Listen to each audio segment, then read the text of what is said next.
فأعوذ بالله من الشيطان الرجيم بسم الله الرحمن الرحيم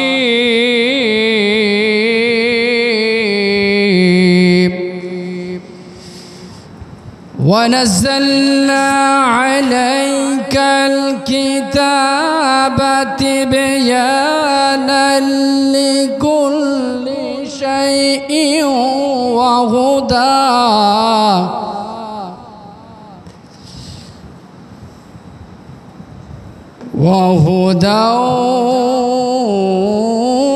ورحمة وبشرى للمسلمين.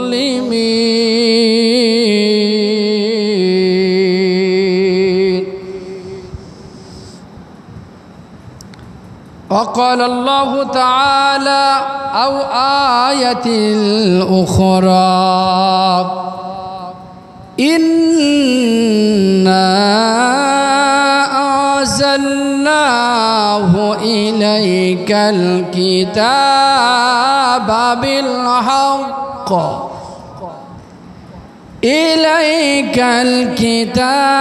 بالحق لتحكم بين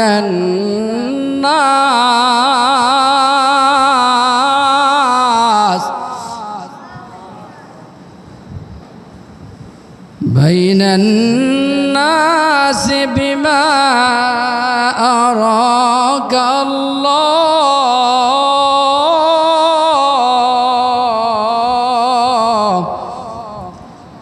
ولا تكن للخائنين خصيما.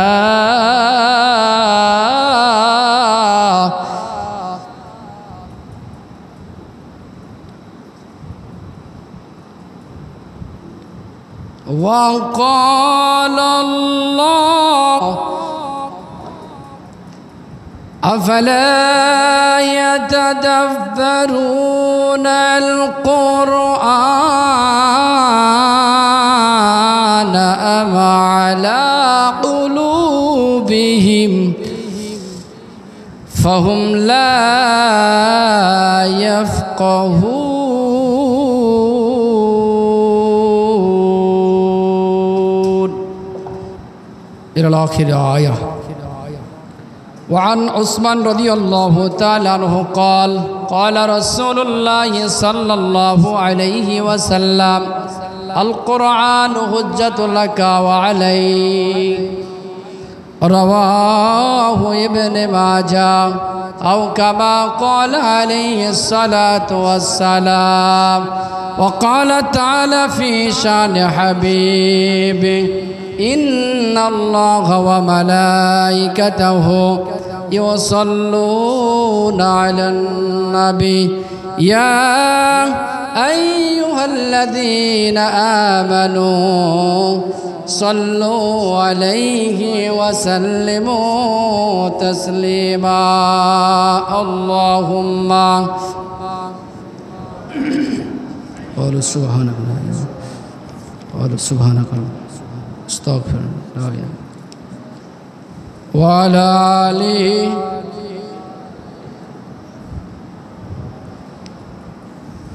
شكر نماز درود پڑھی. اللهم صل على محمد وعلى آل محمد كما صليت على إبراهيم وعلى آل إبراهيم إنك حميد مجيد.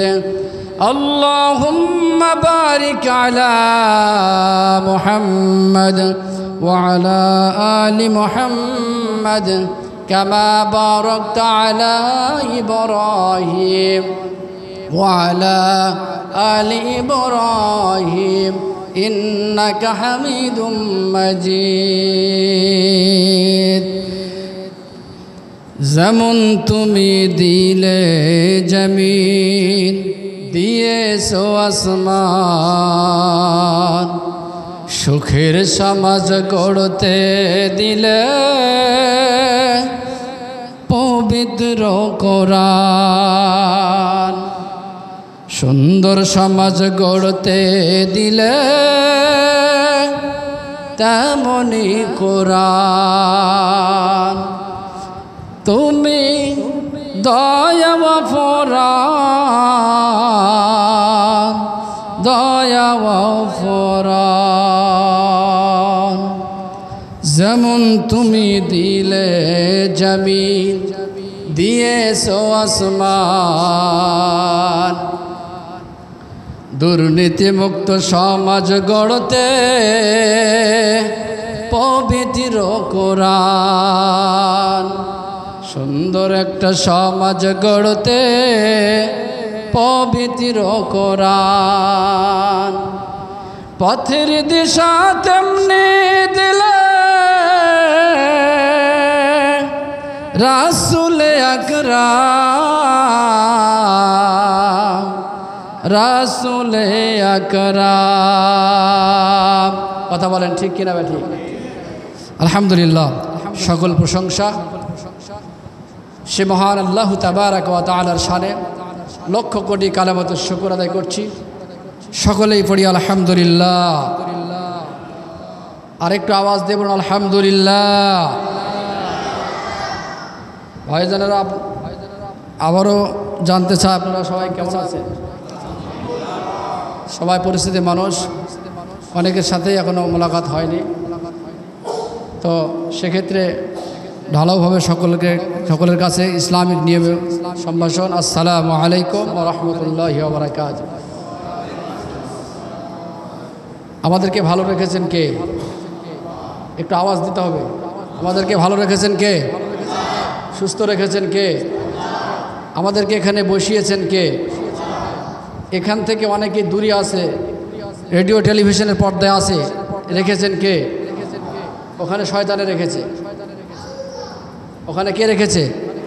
শয়তান রেখেছে।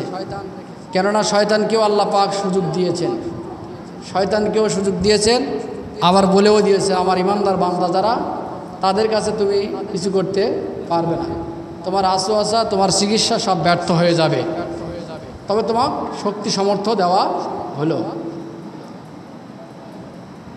কিন্তু এক নম্বরে খাঁটি ইমানদারদের কাছে তুমি যে টিকতে পারবে না। তো আল্লাহ সুবহানাহু ওয়া তাআলা দয়া করে মায়া করে আমাদেরকে এই মাসিক ধারাবাহিক তাফসিরে কবুল করেছেন। সকলে আরেকবার পড়ি আলহামদুলিল্লাহ। সাথে সাথে দরুদ এবং তাসলিম বর্ষিত হক পৃথিবীর শ্রেষ্ঠ মানুষ, দামি মানুষ, মানবতার স্পন্দন, বিশ্ববাসীর হেদায়েতের কাণ্ডার, উম্মতের ভাণ্ডার, যিনি অসহায় পথভোলা মানুষের পথের দিশারি, যাকে আলোর আলোকবর্তিকা হিসেবে এই অন্ধকারাচ্ছন্ন ধূলির ধারায় আল্লাহ তাআলা পাঠিয়েছেন, যার অনুসরণ অনুকরণ করা বিশ্ববাসীর জন্য ফরজে আইন। কেউ যদি বলে কোরআন মানব, তাকে মানব না, তাহলে তার ঠিকানা জাহান্নাম। আবারও কেউ যদি বলে তাকে মানব কিন্তু কোরআন মানব না, তারও ঠিকানা জাহান্নাম। সব কিছু মিলেই আমাদেরকে কোরআন এবং সুন্নাহ দুটির সমন্বয়ে আমাদেরকে চলতে হবে, জাতিকে চলার জন্য উদ্বুদ্ধ করতে হবে। যে নবীকে অনুসরণ না করলে, অবহেলা করে ইচ্ছা মতন নিজের মন এবং মস্তিষ্ক অনুযায়ী চললে ঠিকানা হবে জাহান্নাম।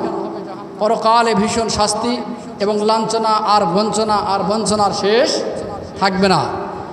আলোচনার এক প্রান্তে এসে যেতে পারে, এরপরও এখন প্রাসঙ্গিক কথা হিসেবে বলতে চাই যে প্রিয় নবীজি সাল্লাল্লাহু আলাইহি ওয়াসাল্লাম বুখারীর হাদিস, যে তিনি যদি হাউজে কাউসারের পানি না দেন তাহলে ওই সমস্ত হতভাগ্যরা জান্নাতে যেতে পারবে না। যে হাউজে কাউসারের পানি ভক্ষণ করলে যার পেটের মধ্যে ঢুকবে, ওর জন্য জাহান্নাম হারাম আর জান্নাত অবধারিত। তো সেই নবীর অনুসরণ অনুকরণ বাদ দিয়ে চললে আমরা হাউজে কাউসারের পানিও পাবো না, আমাদের গন্তব্যস্থান, আমাদের কাঙ্ক্ষিত আশা এবং ভরসা সেটি হলো জান্নাত, সেটাও আমরা পাবো না। সেই নবীজির প্রতি সকলেই সংক্ষিপ্ত দরুদ পড়ি। সকলে পড়ুন সাল্লাল্লাহু আলাইহি ওয়াসাল্লাম। সম্মানিত প্রাণপ্রিয় মোহন প্রবাসী মাটিকাটার ঐতিহ্যবাহী গ্রাম, বিশাল একটা গ্রাম, বিশাল বড় মসজিদ। তো সেই হিসাবে মুসল্লি হয়তো আসবে, কি তারপরেও যতটুকু থাকা দরকার সে পরিমাণ মুসল্লি এখনও আসে নাই। আল্লাহ পাক এই তাফসিরের এই গন্তব্যস্থানে আসার বসার তৌফিক দান করুক সকলকেই। আবারও সে লক্ষ্যে সকলে বেরিয়েছে আল্লাহুম্মা আমিন। সম্মানিত সুধী মণ্ডলী, কাল বিলম্ব করব না, 8টা পর্যন্ত, 8:15 আজান, সর্বোচ্চ 15 পর্যন্তই হবে, এর বেশি হবে না। এর বেশি ইচ্ছা করলেও সময় হবে না, কারণ আজানের পরে আর বয়ান করলে সে বয়ানের ধারা ঠিক থাকে না। যাই হোক, আমরা শুনতে এসেছি কি কোরআন। আলোচনার প্রথম দিকে একটি পরামর্শ দিব, যারা এই আমজামের সাথে জড়িত আছেন, যে যেখানেই আছেন শুনতেছেন, সেই পরামর্শ হলো যে যেহেতু বিভিন্ন আলেম ওলামায় প্রত্যেকটা মাসে আসতেছে না ভাই, আসতেছে। সুতরাং যদি ধারাবাহিক তাফসির হয় তাহলে সেটা আরও বেশি কল্যাণকর হবে, আমাদের মুসল্লিদের জন্য সুবিধা হবে, ঠিক না? কারণ মুসল্লিরা এই বয়সে তারা কোরআন খুলে তাফসির পড়ে হাদিস পড়ে বুঝতে পারবে না। তাহলে আমাদের জন্য কাজ কি? শুনতে হবে। এই শোনার জন্য ব্যবস্থা থাকতে হবে, সে ধারাবাহিক। যেহেতু এটা হবে প্রতি মাসেই হচ্ছে, হবে না? প্রতি মাসেই হবে। তাহলে গোটা কোরআন 30 পারা কোরআন যে যেখান থেকে বক্তব্য দিবে, এভাবেই বছরের পর বছর চলে যাবে। অথচ কোরআনের মধ্যে এমন কিছু ঘটনা, এমন কিছু বক্তব্য আছে যা আমরা আজ পর্যন্ত শুনি নাই। এমনটি হতে পারে? এমনটি হতে পারে না। তাই আমার পরামর্শ, আমি বিভিন্ন মসজিদে মাসিক তাফসির করতেছি। এর আগে গিয়েছিলাম শালবাগান বড় শাহী মসজিদে, চিনেন তো, রোডের ধারে মসজিদ। সেখানে তারা ধারাবাহিক তাফসির করে, বিভিন্ন বড় বড় আলেম ওলামা নিয়ে তারা বাছাই করে নিয়ে যায়। হ্যাঁ, তাদের হাদিয়া তোহফা তাদের যথার্থ তাদের মূল্য দিয়ে নিয়ে যায়। কিন্তু তাদের কাজ কি? সিরিয়াল। সূরা ফাতিহাটা শুরু হয়েছে, একবারে সিরিয়াল চলতে চলতে সূরা ইয়াসিনে তারা এসেছে। সূরা ইয়াসিনে এসেছে বলতে গত দিনের আমি আলোচনায় করেছিলাম সূরা ইয়াসিনের 2য় রুকু থেকে। তার মানে 2য় রুকুর আগ পর্যন্ত আগের আলেম তার ধারাবাহিক তাফসির করেছে। 2য় রুকু রেখে তিনি চলে গেছে। এবার আমাকে বলেছে 2য় রুকু থেকে আপনি শুরু করতে হবে। নিজের ইচ্ছা সেদিন এখানে সুযোগ নাই। তাহলে আমাদের কি লাভ হবে? আমাদের গোটা কোরআনটা গবেষণা করা হবে, বোঝা যাবে। তাহলে যখন এলেম কালাম থাকবে আপনার ভিতরে, কোরআনের জ্ঞান যখন থাকবে, অবশ্যই 1 দিন 2 দিন 3 দিন 1 মাস 2 মাস 1 বছর 2 বছর পরে শুনতে শুনতে একসময় আল্লাহ আপনাকে হেদায়েত করে ফেলবে। যে কোরআন এক ধারাবাহিক তাফসীর শুনতেছে, আল্লাহ ইচ্ছা করলে তাকে হেদায়েতের মধ্যে নিয়ে আসতে পারে কিনা? অবশ্যই পারে। কি পরামর্শ খারাপ লাগলো? এই জন্য যে ইমাম খতিব থাকবে, যেই আসুক আর যেই এটা মেনটেন করুক না করো, তার কাজ হবে আজকের আলেম কোথা থেকে কোন সূরার কত নম্বর আয়াত থেকে কত পর্যন্ত গেল, ঠিক ওই পর্যন্ত তিনি এন্ট্রি করবে, তারিখ লিখবে, লিখে এখানে লেখা দিবে। যাকে যে আলেমকে দাওয়াত করা হবে বলা হবে অমুক সূরার এত নম্বর আয়াত থেকে এত নম্বর আয়াত থেকে তাফসীর শুরু হবে। আপনি কত দূর যেতে পারবেন আপনার ব্যাপার, কিন্তু শুরুটা বলতে হবে। কি হুজুর খারাপ বললাম? খুবই খারাপ কথা বললাম নাকি? আচ্ছা, যেহেতু আপনাদের ধারাবাহিকতা নাই, সিরিয়াল নাই, সেহেতু আমরা এমন একটা মধ্যস্থ আলোচনা করার চেষ্টা করব, যেটা খুবই জরুরি। সংক্ষিপ্ত মূল সামারি, কোরআনুল কারীমের মূল সামারি আজকে আপনাদের সামনে পেশ করব। সুবহানাকা লা ইলমা লানা ইল্লা মা আল্লামতানা ইন্নাকা আনতাল আলিমুল হাকিম। সকলেই প্রাণ করে পড়ুন আল্লাহুম্মা আমিন। সম্মানিত উপস্থিতি, পবিত্র কোরআনুল কারীম এমন একটা কিতাব, যে কিতাব কমপ্লিট কোড অফ লাইফ, জীবনের পরিপূর্ণ একটা সমাধানকৃত গ্রন্থ। জীবনের জন্ম থেকে শুরু করে মৃত্যু পর্যন্ত আপনার কি লাগবে, আপনার জীবনে যা দরকার, সবগুলোই কথা, সবগুলোই সমাধান এই কিতাবের মধ্যে আল্লাহ দিয়ে দিয়েছেন। জোরে গান সুবহানাল্লাহ। যদি বলবেন হুজুর ওই জিনিস লাগবে না, তাহলে ওই জিনিস করাও যাবে না, ওই জিনিস কোরআন থেকে খুঁজেও আপনি পাবেন না। যেই জিনিস আপনার আমার জীবনের জন্য জরুরি, যেই জিনিস এই সমাজের জন্য জরুরি, এই রাষ্ট্রের জন্য জরুরি, আমরা মানুষ হিসেবে আমাদের জন্য প্রয়োজনীয় সব কথা পাই টু পাই আল্লাহ পাক কোরআনের কারিমের মধ্যে বলে দিয়েছেন। সেই জন্য এমন একটা আয়াত তেলাওয়াত করেছি, ওই আয়াতের উপরে আমরা ব্যাখ্যা করবো ইনশাআল্লাহ। এলোপাতাড়ি বক্তব্য দিব না। আল্লাহ সুবহানাহু ওয়া তাআলা সূরাতুন নাহলের 89 নম্বর আয়াত, কোন সূরা বললাম? সূরাতুন নাহল। এই সূরাতুন নাহলের 89 নম্বর আয়াত থেকে ব্যাখ্যা শুরু হবে। যতটুকু আল্লাহ পাক আমাকে তৌফিক দান করবেন আর আপনাদেরকে শোনার তৌফিক দান করবেন, ততদূর পর্যন্তই হবে তো নাকি? আল্লাহ আমাদের সকলকে শোনা এবং আমলের নিয়তে শোনার জন্য তৌফিক দান করে সকলে অন্তরের অন্তরস্থল থেকে পড়ে আল্লাহু আমিন। কাল বিলম্ব না করি আরেকবার আমরা শয়তান থেকে আত্মপনাহ চাই, কেননা কোরআনের তাফসীর করতে হলে আগে শয়তানকে বেঁধে ফেলতে হবে। এটাও এই কুরআনুল কারীমেরই কথা। সুবহানাল্লাহ সুবহানাল্লাহ। আল্লাহ পাক বলছেন ওয়াইযা ক্বরাআতাল কুরআনা ফাস্তাইয বিল্লাহি মিনাশ শাইতানির রাজীম। জোরে জোরে আল্লাহু আকবার। কোরআনে কারীমের 17 নম্বর পারা সূরাতুন নাহলের 98 নম্বর আয়াত। আল্লাহ কোরআনে নির্দেশ করেছেন, ও দুনিয়ার মানুষ, তোমরা কোরআনুল কারীম দিয়ে তোমাদের রাষ্ট্র সমাজ ব্যক্তিগত জীবন থেকে শুরু করে আন্তর্জাতিক জীবন পর্যন্ত পরিচালনা করবে। ওই কোরআনুল কারীমে ঢোকার আগে তোমরা আগে শয়তানকে বেঁধে ফেলবে, কেননা ওয়া কানাশ শাইতানু লিল ইনসানি খুযুলা। ইনফরমেশন অফ সূরা ফুরকান 28-29 নম্বর আয়াত। এই জন্য শয়তান থেকে আত্মপনাহ নিতে হবে। শয়তান মহাপ্রতারক, শয়তান আমাদের জন্য বন্ধু নয়, শয়তান 24 ঘন্টায় আমাদের জন্য শত্রু। কথাটা বললেন কে? আল্লাহ তাআলা। কোন জায়গায় বললেন? সূরাতুল ফুরকান, অর্থাৎ আমাদের মাঝে যে কিতাব দিয়েছেন এই কিতাবে জুড়ে গান সুবহানাল্লাহ। এবার শয়তান থেকে আত্মপনাহ চাওয়ার হুকুমটা কোরআন থেকে পেয়ে গেলাম। সেই জন্য সবাই আরেকবার পড়ি, ফাউযু বিল্লাহি মিনাশ শাইতানির রাজীম, বিসমিল্লাহির রহমানির রহিম, ওয়া নাযালনা আলাইকাল কিতাবা তিবয়ানান লিকুল্লি শাইইন হুদাও ওয়া রাহমাতাল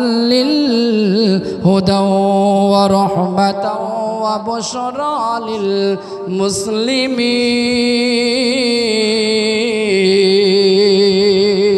আল্লাহু আকবার। কোন সূরা বললাম?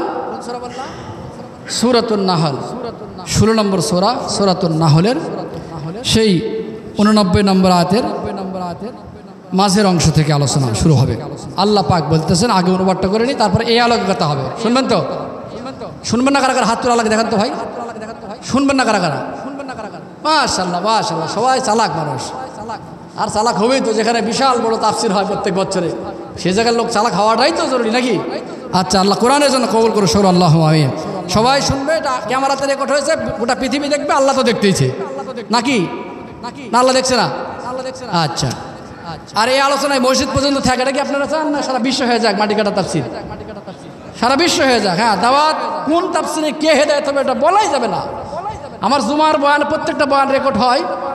এই মাঝখানে কিছুদিন থেকে রেকর্ড সমস্যার কারণে হয়নি, কিন্তু এই জুমার বয়ানের রেকর্ড সেই পাবনা থেকে মানুষ ফোন করে, হুজুর আপনার ওই জুমার ওই বয়ানটা আমার অন্তঃসম্বন্ধে লেগেছে।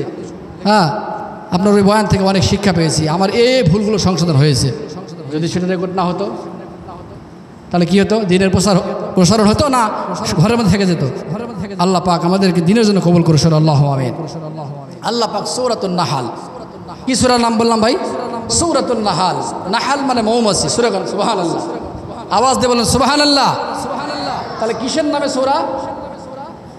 কথা কি স্পষ্ট হচ্ছে না অস্পষ্ট হচ্ছে? আচ্ছা, কথা বলা যাবে তোমার সাথে? হ্যাঁ, যেহেতু একটা দিন সুযোগ দিয়েছেন, রাগ করেন আর আমার বেজার হন, আপাতত কিছু সময় শুনেন কোরআনের সম্মানার্থে নাকি? কারণ আমার একটা কথা আমি বলবো না, ইনশাআল্লাহ সব কোরআন টু কোরআন। আজকে তাফসিরের নাম কোরআন টু কোরআন, অর্থাৎ কোরআন বিল কোরআন। তাফসির দুই ধরনের, বিশেষ করে প্রধানত তাফসির দুই ধরনের।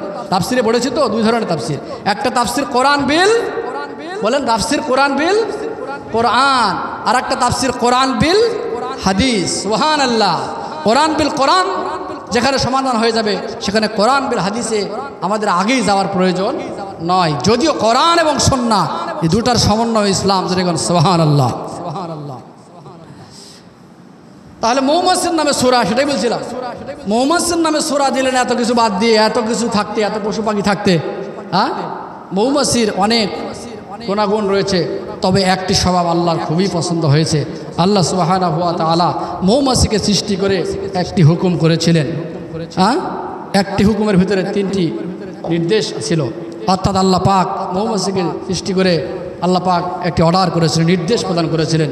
সেই নির্দেশটা, সেই অর্ডারটা তারা হুবহু পালন করেছেন। আল্লাহ খুশি হয়ে তার নামে সূরা দিয়েছেন। জোরে গান সুবহানাল্লাহ।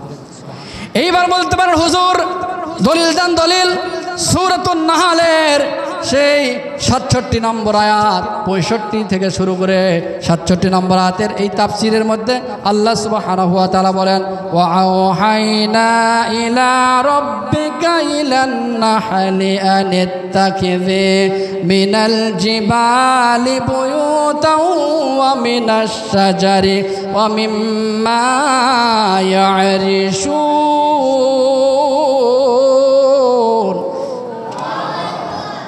আল্লাহ পাক মৌমাছির প্রতি নির্দেশ করেছেন, ওহী করেছিলেন, ও মৌমাছি তোমরা শোনো, তোমাদেরকে নির্দেশ প্রদান করা হলো তোমরা গৃহ নির্মাণ করবে আসমানের নিচে 3 জায়গায়। কয় জায়গায় বললাম? 3 জায়গায় গৃহ নির্মাণের নির্দেশ দিয়েছেন কে? আল্লাহ নির্দেশ দিয়েছেন। এই 3 জায়গার বাইরে 4র্থ জায়গায় তোমরা গৃহ নির্মাণ করতে পারবে না, বসত বাড়ি করতে পারবে না, এটা আল্লাহ সীমানা দিয়ে দিয়েছেন। ও দুনিয়ার মানুষ, একটি মৌমাছি একটি প্রাণী, এই মৌমাছি একটা প্রাণী যদি আল্লাহর নির্দেশ বুঝে, আমরা মানুষ হয়ে বুঝবো না কেন? মানুষে বোঝার দরকার আছে না নাই? বলবার হুজুর মৌমাছি কি 3টা নির্দেশ দিয়েছিল? এটা অনেকে জানারই কথা, যেহেতু প্রাসঙ্গিক কথা, তাফসীরের প্রাসঙ্গিক নাই, যেহেতু মৌমাছির নামে সূরা, এটা বলবো না, এটা ঘাটে থেকে যাবে না?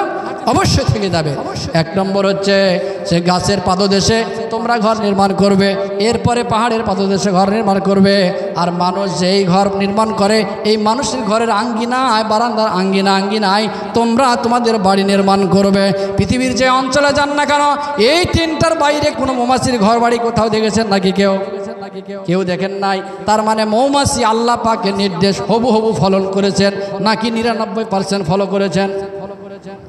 কথা করছেন, বুঝতে পারছেন তো? 99% হুকুম আল্লাহ পাকের মৌমাছি পালন করেন নাই, বরং 100-এ 100, 100-তে 100 আল্লাহ পাকের নির্দেশ পূরণ করেছেন, পালন করে চলতেছেন, আজ পর্যন্ত চলতেছেন, কিয়ামত পর্যন্ত চলবে। এই জন্য আল্লাহ মৌমাছির প্রতি খুশি হয়ে মৌমাছির নামে সূরা দিলেন, সূরার নাম সূরাতুন নাহল। জোরে জোরে কান সুবহানাল্লাহ। আবার অন্য প্রাণীর সম্পর্কে আছে, ওই দিকে গেলে আমরা যে আয়াত তেলাওয়াত করেছি সেই আয়াতের উপর আস্থা রাখতে পারবো না, আলোচনা শেষ করতে পারবো না, ঠিক না ভাই? তাহলে মৌমাছির নামে সূরা দিয়ে এই সূরার 89 নম্বর আয়াতের 2টা বাক্য করা হয়েছে। এখান থেকে ওয়ানাজ্জালনা আলাইকাল কিতাবা তিবয়ানান লিকুল্লি শাই। আল্লাহ পাক বলতেছেন আমি কোরআনকে তোমাদের কাছে পাঠিয়েছি তিবয়ানান লিকুল্লি শাই। এখানে কিতাব বলা হয়েছে, ওয়ানাজ্জালনা আলাইকাল কিতাব। কিন্তু কিতাব মানে মূলত কোরআনুল কারীমকেই বোঝানো হয়েছে। যদিও আমাদের সমাজে কিতাব বলতে আরও অনেক কিতাব আছে, যেমন বুখারী, মুসলিম, তিরমিজি, নাসাই, আবু দাউদ, বায়হাকি, সুনান ইবনে মাজাহ, etc. আরও অনেক কিতাব আছে নাই? কিন্তু এই কোরআনের কিতাব দ্বারা বেশিরভাগ সরাসরি ইন্ডিকেট করতেছে আল্লাহ পাকের কিতাব কোরআনুল কারীমকে। সুবহানাল্লাহ। আল্লাহ পাক বলেন ওয়ানাজ্জালনা আলাইকাল কিতাবা তিবয়ানান লিকুল্লি শাইইন ওয়া হুদাও ওয়া রাহমাতাও ওয়া বুশরা লিল মুসলিমিন। আল্লাহ পাক বলছেন তোমাদের কাছে এমন একটা পরিপূর্ণ কিতাব দান করলাম, তিবয়ানান লিকুল্লি শাই, প্রত্যেকটা বিষয়ের পরিপূর্ণ বর্ণনা আমি রেখে দিয়েছেন। কথাটা আমার না আল্লাহর? কথাটা নবীজির না আল্লাহর? আল্লাহ বলছেন কোরআনুল কারীম একটা পরিপূর্ণ complete code of life, there is no doubt in it. এটা এমন একটা কিতাব যে কিতাবের মধ্যে সন্দেহ নাই, সংশয় নাই, এটা মানব জাতির জন্য পরিপূর্ণ একটা কিতাব। জোরে জোরে কান সুবহানাল্লাহ। সম্মানিত সুধী মণ্ডলী, তাহলে আলোচনার এই আয়াতের নির্ধারিত তেলাওয়াতকৃত আয়াতের প্রথম অংশ আমরা যেটা পাইলাম, কোরআনুল কারীম একটা তিবিয়ান পরিপূর্ণ একটা বিষয়, সব বিষয় এখানে খোলাখুলিভাবে বর্ণনা আছে। আমরা পড়ি না, পড়ার মতন পড়ি না, গবেষণার মতন গবেষণা না করার কারণে আমরা অনেক কিছু খুঁজে পাই না। কিন্তু আমার একটা ওস্তাদ আছে, যদিও তার কাছে লেখাপড়া করি নাই, কিন্তু তাফসিরের জগতে আসার পরে ওস্তাদের সাথে আমার কথা হয়, ফোনে কথা হয়। এই মোটামুটি 2012 সাল থেকে শুরু করে আজকে কত সাল, 2025 সাল পর্যন্ত যত প্রশ্ন করেছি, ফোনে হোক আর সরাসরি হোক, প্রত্যেকটা প্রশ্নই কোরআন থেকে আজও পর্যন্ত দিয়ে এসেছে। কোনো দিন বলেনি যে এটা একটু দেখতে হবে, জোরে কান সুবহানাল্লাহ। এইরকম গ্যাজেট মারলে আসতে হবে এখানে। তাফসির যেহেতু মাসিক একটা তাফসির হবে, গবেষণা করে করে নিয়ে আসতে হবে। গতানুগতিক সুর ছন্দ শোনার জন্য এটি মাসিক তাফসির করা হয়নি, হয়েছে? যাই হোক, কোরআনুল কারীম একটা তিবিয়ান, পরিপূর্ণ একটা কিতাব। বলছেন কে? আল্লাহ সুবহানাহু ওয়া তাআলা। এটা আলোচনার প্রথম দিকের অংশ আমরা জানলাম, যা হুদাউ ওয়া রাহমাতাউ ওয়া বুশরা লিল মুসলিমিন। এটা হচ্ছে হেদায়েতের জন্য একটা রহমত, ওয়া বুশরা লিল মুসলিমিন, এটা মুসলমানদের জন্য একটি সুসংবাদ। জোরে গান সুবহানাল্লাহ। আমি যে আয়াতখানা তেলাওয়াত করেছি, এই আয়াতের সরল অর্থ এ পর্যন্ত শেষ। এবার একটা একটা করে ব্যাখ্যা করতে হবে। তিবিয়ানের ব্যাখ্যাতে আমরা যাব প্রথমে। এইবার আসুন, যেহেতু কোরআন পরিপূর্ণ একটা কিতাব, হুজুর আপনি বললেন, আমি বলি না, এটা আল্লাহ বলেছেন, আমি সে কথাটা আমাদের ভাষায় পেশ করে দিলাম। তিবিয়ান একটা কিতাব, পরিপূর্ণ একটা কিতাব। এইবার আসেন, এই আয়াতের অনুযায়ী আল্লাহ পাকের এই কিতাবকে যদি প্রশ্ন করি, ও কিতাব তুমি কোথায় থেকে এসেছো, একটু ভালো করে আমাদেরকে জানিয়ে দাও, যেহেতু তুমি পরিপূর্ণ কিতাব। কিতাব বলে দিবে, উত্তর দিয়ে দিচ্ছে, তাজিলাম মিম্মান খালাকাল আরদা ওয়াস সামাওয়াতিল উলা।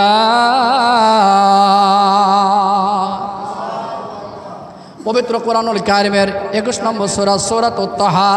এই সূরাতুত তাহার 2 নম্বর আয়াত। আল্লাহ সুবহানাহু ওয়া তাআলা সূরাতুত তাহার মধ্যে বলে দিলেন যে এই কিতাব এমন একটা কিতাব, যেই কিতাবটা তানজিলাম মিম্মান খালাকাল আরদা ওয়াস সামাওয়াতিল উলা, ওই আসমান জমিনের সৃষ্টিকর্তা যে আল্লাহ, ওই আল্লাহর পক্ষ থেকে আমি এসেছি। জোরে কান সুবহানাল্লাহ। ও কিতাব, তুমি যেহেতু পরিপূর্ণ কিতাব, এই জন্য তোমাকে জবাব দিতে হবে। তুমি আল্লাহর কাছ থেকে এসেছো, আসমান জমিনের সৃষ্টিকর্তার কাছ থেকে এসেছো, বুঝলাম, তোমার কাছ থেকে তুমি বলে দিলে। তাহলে এবার জানতে চাই, তুমি ছিলে কোথায়, তোমার বাড়ি কোথায় ছিল, তুমি কোথায় থেকে এসেছো, তোমার বাড়িটা কোথায়? কোরআন বলবে, বাল হুয়া কুরআনুম মাজিদুম ফি লাউহিম মাহফুজ।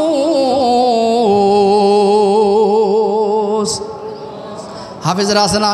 কোরআনে আছে, সূরাতুল বুরুজের শেষের দিকে নাই? আছে, হাফেজরা আছে, স্বীকার করতে হবে।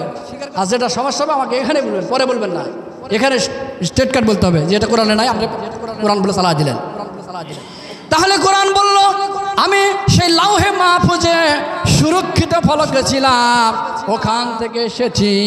এবার ও কোরআন, তুমি যেহেতু পরিপূর্ণ কিতাব, তাহলে তোমাকে জবাব দিতে হবে, তুমি এসেছো কার প্রতি, কোন জিনিসের প্রতি এসেছো, কোন মানুষটার প্রতি এসেছো, কার প্রতি নাজিল হয়েছ। কিতাব বলে দিচ্ছে, ওয়া আমিনু বিমা নুজিলা আলা মুহাম্মাদ। জোরে জোরে কান সুবহানাল্লাহ। কোরআন বলল, তোমরা ঈমান আনয়ন করো ওই কিতাবের প্রতি, যেই কিতাব মুহাম্মাদুর রাসূলুল্লাহ সাল্লাল্লাহু আলাইহি ওয়াসাল্লামের প্রতি নাজিল হয়েছে। এটা কি কোরআনে আছে? সূরা মুহাম্মাদের 24 নম্বর আয়াত। তাহলে কোরআনের সূরা এটাও পেয়ে গেলাম। এইবার কোরআনকে প্রশ্ন করব, ও কোরআন, আর কোথাও এর জবাব আছে নাকি? মুহাম্মাদের প্রতি অবতীর্ণ হয়েছে, বুঝলাম, তাহলে আর একটু ক্লিয়ার করতে হবে। এইবার কোরআনুল কারীম বলতেছে, তাবারাকাল্লাযী নাযালাল ফুরকানা আলা আবদিহি। জোরে জোরে কান সুবহানাল্লাহ।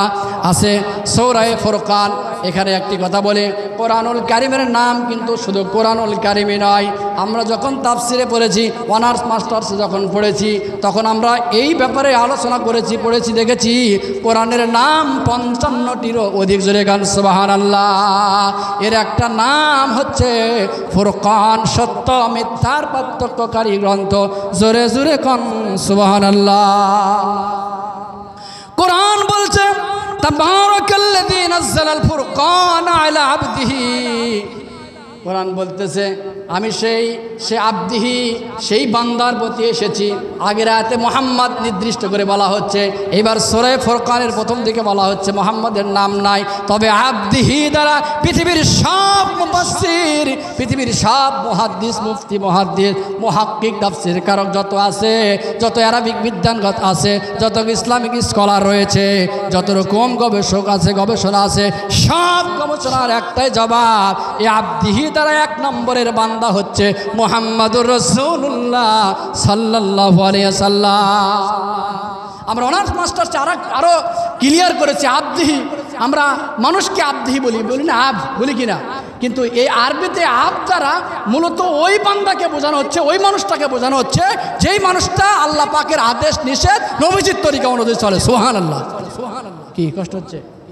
কষ্ট হচ্ছে না? ছেড়ে দেবো এখন। তাহলে কোরআনের নাম ফুরকান, সেই ফুরকানটা এসেছে কার প্রতি? আবদিহি দ্বারা মুহাম্মদ সাল্লাল্লাহু আলাইহি সাল্লামের প্রতি।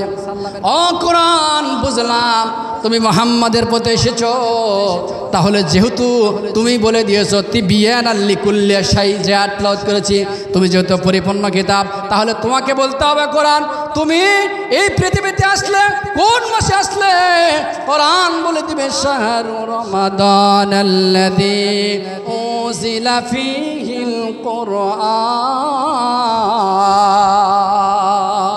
জোরে জোরে আল্লাহু আকবার। পবিত্র কোরআনুল কারীমের সূরা বাকারার 84-85 নম্বর আয়াত আছে না নাই? আল্লাহ সুবহানাহু ওয়া তাআলা বলছেন, কোরআন বলে দিচ্ছে, জবাব দিয়ে দিচ্ছে মুহাম্মদের প্রতি এসেছি, কিন্তু এসেছি কোন মাস এসেছি তাও কোরআন বলে দিল কি দিল না? হ্যাঁ, কোরআন সেটাও বলে দিল, সেটি হলো শাহরু রমাদানাল্লাযী উনজিলা ফীহিল কুরআন।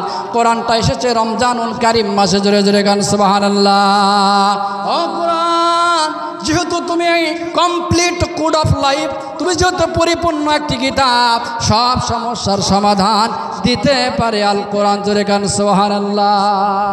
সমাধান চাও যদি জীবনে মরণে, ফিরে যাও খুঁজে নাও চোখ রেখো কোরআনে। জোরে গান সুবহানাল্লাহ। আরো আছে, ওটা পরে বলি, যেহেতু প্রাসঙ্গিক যতটুকু দরকার ততটুকু। ও কোরআন, তাহলে তোমাকে বলতে হবে যে তুমি এসেছো দিনে না রাতে। মাস তো রমজান বুঝলাম, তো রমজান মাসের 30টা দিনের মধ্যে কোন দিন আসলো তা তো ক্লিয়ার হলাম না। কোরআন বলছি না আযাল্লাহু ফি লাইলাতিল কদর। জোরে জোরে কোন সুবহানাল্লাহ।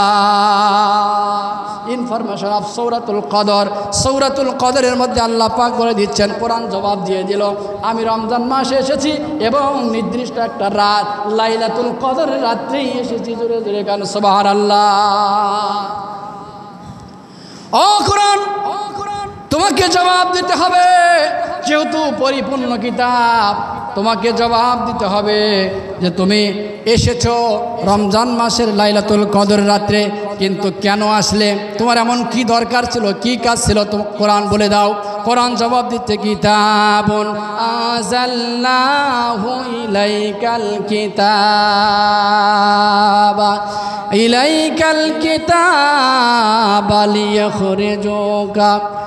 লিয়াখরিজু কিতাবুন আযাল্লাহু ইলাইকাল কিতাবা লিতুখরিজান নাসা মিনাজ যুলুমাতি ইলান নূর। জোরে জোরে গান সুবহানাল্লাহ। সূরাতুল ইব্রাহিম, কোন সূরা বললাম? সূরাতুল ইব্রাহিমের মধ্যে আছে না নাই? হ্যাঁ, 2 নম্বর আয়াতে আল্লাহ বলতেছেন, কোরআন বলে দিচ্ছে আমি এসেছি এই কারণে লিতুখরিজান নাসা মিনাজ যুলুমাতি ইলান নূর। যত রকম অন্ধকার আছে, সকল অন্ধকার অর্থাৎ অন্ধকার সমূহ থেকে একমাত্র পথ আলোর দিকে মানুষকে আনার জন্য আমি এই পৃথিবীতে রমজান মাসের লাইলাতুল কদরের রাত্রিতে আগমন করেছি। জোরে জোরে কোন সুবহানাল্লাহ। এখানে একটি তথ্য দিব আপনাদেরকে, জানতে হবে, বুঝতে হবে। বলো হুজুরের দরকার কি? এগুলো কথা দরকার কি? এটা বোঝানোর জন্য আমি মোটামুটি 20টা পয়েন্ট নিয়ে এসেছি। 20টা পয়েন্টের একটা অংশ এখন বলে দিচ্ছি। সেটি হচ্ছে কোরআন বলতেছে আফালা ইয়াতাদাব্বারুনাল কুরআন আম আলা কুলুবিন আকফালুহা। জোরে জোরে কান সুবহানাল্লাহ। সূরা মুহাম্মদ, এই সূরা মুহাম্মাদের মধ্যে 24 নম্বর আয়াতে আল্লাহ সুবহানাহু ওয়া তাআলা বলে দিচ্ছেন যে কোরআন আফালা, যারা আরবি গ্রামার বুঝেন তারা এবার কান খাড়া করুন। আরবি গ্রামার না বুঝলে কিন্তু তাফসিরের মধ্যে ঢুকে আপনি মজা তেমন পাবেন না। আফালা আলিফ তালাফি ইস্তিফহাম, প্রশ্নগত শব্দ, ইন্টারোগেটিভ সেন্টেন্স, ধরে গান সুবহানাল্লাহ। আল্লাহ পাক প্রশ্ন দিচ্ছেন আফালা ইয়াতাদাব্বারুনাল কুরআন, ও দুনিয়ার মানুষ তোমাদের কি হলো? ইয়াতাদাব্বারুনা এটা মোজারের আলামত। এখানে হাল এবং মুস্তাকবিল দুইটা কাল নিয়ে মোজারে হয়। অর্থাৎ কোরআন আল্লাহ পাক আমাদের কাছে প্রশ্ন ছুড়ে মেরেছেন যে তোমাদের কি হলো?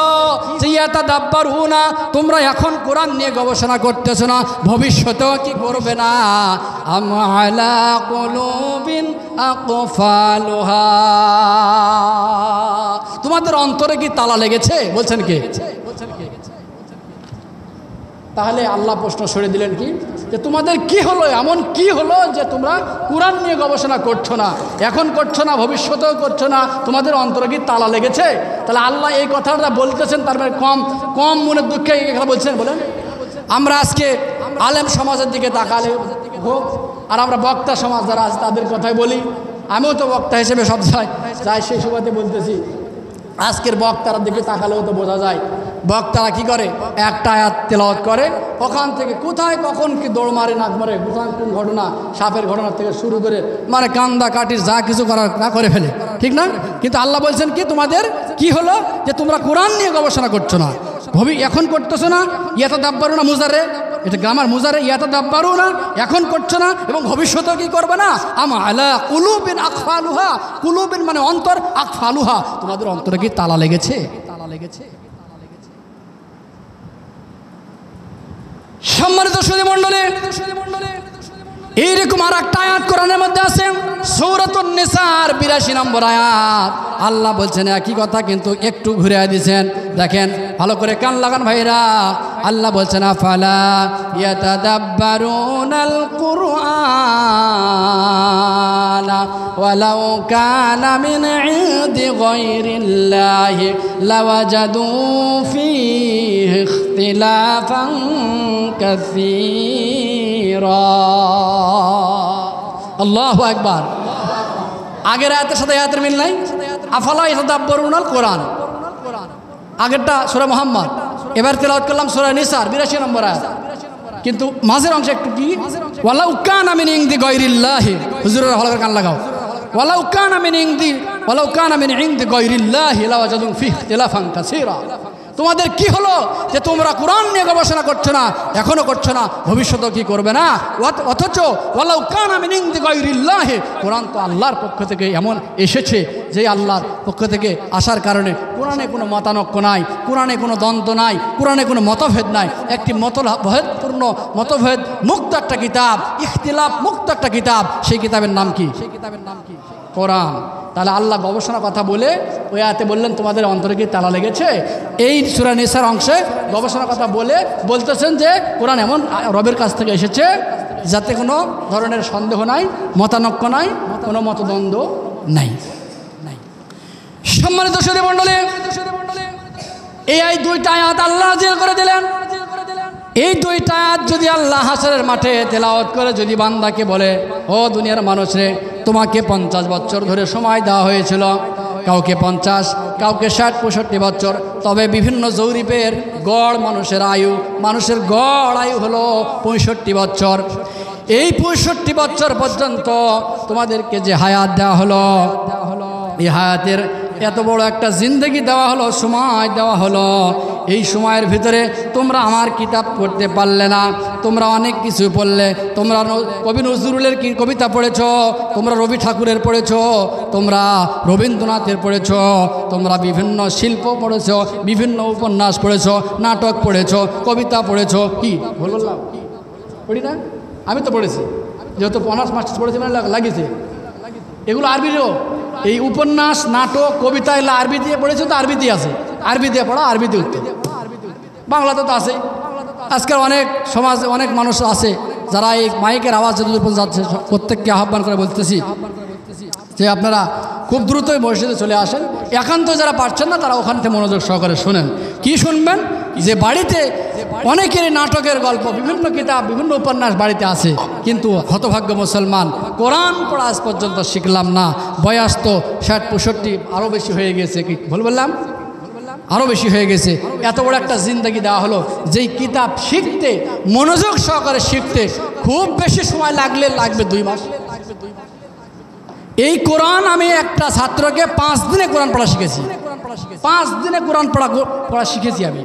দালালি করছি না, আল্লাহ রেকর্ড করতেছে কথা। 2 জায়গায় ফেরেশতা রেকর্ড হচ্ছে, এই রেকর্ড তো আছেই। এই রেকর্ড থেকে এই রেকর্ড এসেছে, না তো এই রেকর্ড কোথায় পাবে? এই জ্ঞান পালো কোথায় এরা? কি ভুল বললাম? এই জ্ঞান পেতো যদি এখানে রেকর্ডের এই ফাংশন যদি না থাকতো, কেরামান কাতিবিন 2 জন ফেরেশতা যদি না থাকতো, তাহলে বিজ্ঞান এই আবিষ্কার করতে পারতো না। তার মানে বোঝা যাচ্ছে আমাদের প্রত্যেকটা কথা, প্রত্যেকটা ভাষা, প্রত্যেকটা চালচলন, প্রত্যেকটি কর্ম, প্রত্যেকটি ভাষা সবগুলোই পাই টু পাই, সেমিকলম, হাইফেন, কমা, দাঁড়ি, ফুল স্টপ, যা কিছু আছে, হাইফেন, যা কিছু আছে, এগুলো বাংলার ভাষা বলতেছি, যা কিছু আছে যেভাবে বলেছি ঠিক ওইভাবে সব রেকর্ড হচ্ছে। এগুলো সব আল্লাহ পাক আমাদেরকে শোনাবেন হাসরের মাঠে। যেরকম সুবহানাল্লাহ। তাহলে রেকর্ড হয়ে যাচ্ছে। কি রেকর্ড হচ্ছে বলছিলাম যে 5 দিনে এই কোরআন পড়া আমি শিখিয়েছি এক ছাত্রকে, মাত্র 5 দিন, শুরু থেকে শেষ পর্যন্ত। বলবেন হুজুর জানতো না, সে কোনো মতে সে আরবির অক্ষরটা 30টা বলতে পারতো। আমার কাছে আসার আগে আরবির 30টা অক্ষর কোনো মতে পারতো, কিন্তু কোনটা উল্টাপাল্টা গেলো ধরলে আর সে পারতো না। যদি বলা হতো বায়ের উপরে কয় নোক্তা, বলতে পারতো না। বলতো যে বায়ের উপরে তো 1 নোক্তা, কিন্তু বায়ের উপর কি 1 নোক্তা? কি হুজুর, বায়ের উপর কয় নোক্তা? নিজ 1 নোক্তা। কি খারাপ লাগতেছে কথা? সব কোরআন যেহেতু আল্লাহ বলে দিচ্ছেন কোরআন নিয়ে গবেষণা করছো না, তোমাদের কি হলো? তা আমরা বাড়িতে যা তো কোরআন খুলে গবেষণা করতে পারবো না, সময় নাই। তাই আপাতত মাসিক যদি একবারও যদি হয় যে কোরআন থেকে আপনি ধারাবাহিক তাফসীর করবেন, ধরবেন একবারে শুরু থেকে শেষ পর্যন্ত, ওই আয়াতের আলোকে যে কথাগুলো আসবে সেটাই বলবেন, এর বাইরে কথা বলবেন না। কারণ আমরা গোটা কোরআন গবেষণা করতে চাই, শুনতে চাই, জানতে চাই। আল্লাহ আমাদের সেই তৌফিক দান করুক। সকলে বলেন আল্লাহুম্মা আমিন। সম্মানিত সুধী মণ্ডলী, তাহলে আল্লাহ পাক বললেন আফালা ইয়াতাদাব্বারুনাল কুরআন। ও দুনিয়ার মানুষ, তোমাদের কি হলো যে তোমরা কোরআন নিয়ে গবেষণা করতেছো না? এখন করতেছো না এবং ভবিষ্যতেও কি করবে না? যদি এমনটি হয় আগের সূরা মুহাম্মাদের আয়াতে, তাহলে তোমাদের অন্তরে কি তালা লেগেছে নাকি? আর সূরা নিসার 82 নম্বর আয়াতে আসলো আল্লাহ পাক বলতেছেন যেটা একটা মতানৈক্য মুক্ত কিতাব, এতে কোনো মতামত নাই, মতভেদ নাই, এমন একটা কিতাব থেকে তোমরা আলোচনা করতেছো না, গবেষণা করছো না। ব্যাপারটা কি? আল্লাহ বলে দিচ্ছে। এই আয়াতের উপর অন্তত আমরা আজকে এই আয়াতের উপর আমল হবে ইনশাআল্লাহ। হ্যাঁ, যেহেতু যে বলবে আর যে শুনবে উভয়েরই নেকি। আর একটা আপনাদের সুসংবাদ দিয়ে দিই, আমি তাফসীরে বিভিন্ন জায়গায় বলি, ভাইরে আল্লাহ পাক সবচেয়ে মানুষের যে জিনিসটার হিসাব নেবেন সর্বপ্রথম, ভাই খারাপ লাগতেছে? আল্লাহ পাক সর্বপ্রথম মানুষের যে হিসাবটা নেবেন সেই জিনিসের নাম কি বলেন তো? আরেকটু বলেন, নামাজ। আর কার কি জানা আছে? আচ্ছা, অনেকের জানা আছে, লজ্জা বলতে পারছে না। আমি জানি যে যেহেতু তাফসীর শোনার লোক আপনারা জানেন। ভাইয়ের ভাষা ঠিক আছে, কিন্তু সবচাইতে আল্লাহ পাকের কাছে যে জিনিসের দাম মূল্যবান সেটি হচ্ছে সময়। ভাই ঠিক না ভাই? সবচাইতে সময়। এই জন্য ছোট্ট একটা সূরাতুল আসরের মধ্যে আল্লাহ প্রথমেই সময়েরই কসম করেছেন। সুবহানাল্লাহ। এত কিছু থাকতে, এত কিছু জানতে, এত কিছু বিষয় থাকতে বলে আসর ইন্নাল ইনসানা লাফি খুসর, সময় আল্লাহ পাক শপথ করতেছেন। ওয়াওটা ওয়াই কসমিয়া, এভাবে ব্যাখ্যা করলে আমরা আবার এদিকে আসতে পারবো না। তবে বলতেছিলাম সময়ের অনেক দাম। সময়ের অনেক দাম কেন? এই যে ভাই বললো নামাজ পড়তে হবে, হ্যাঁ অবশ্যই। যে নামাজটা পড়বেন কার ভিতরে? সময়ের ভিতরে। ভাই বুঝছে? সময়ের ভিতরে। তার মানে কাজ করবেন কার ভিতরে? সময়ের ভিতরে। আজকে আলোচনা শুনছেন কার ভিতরে? সময়ের ভিতরে। এশার আযান হবে কার ভিতরে? সময়ের ভিতরে। তার মানে সব কিছুর মূল থিওরি, মূল থিওরি, মূল সামারি সেটি হচ্ছে কি? সময়। এই যে মাগরিব থেকে শুরু করে এসা পর্যন্ত বসে থাকবেন আরামের, বিভিন্ন কাজকর্ম ফেলে রেখে আরামের ঘুম হারাম করে এসে, তাহলে এই সময়ের কি আল্লাহ দাম নেবে না? তাহলে এই সময়টা আমরা কাজে লাগাতে চাই না ভাই?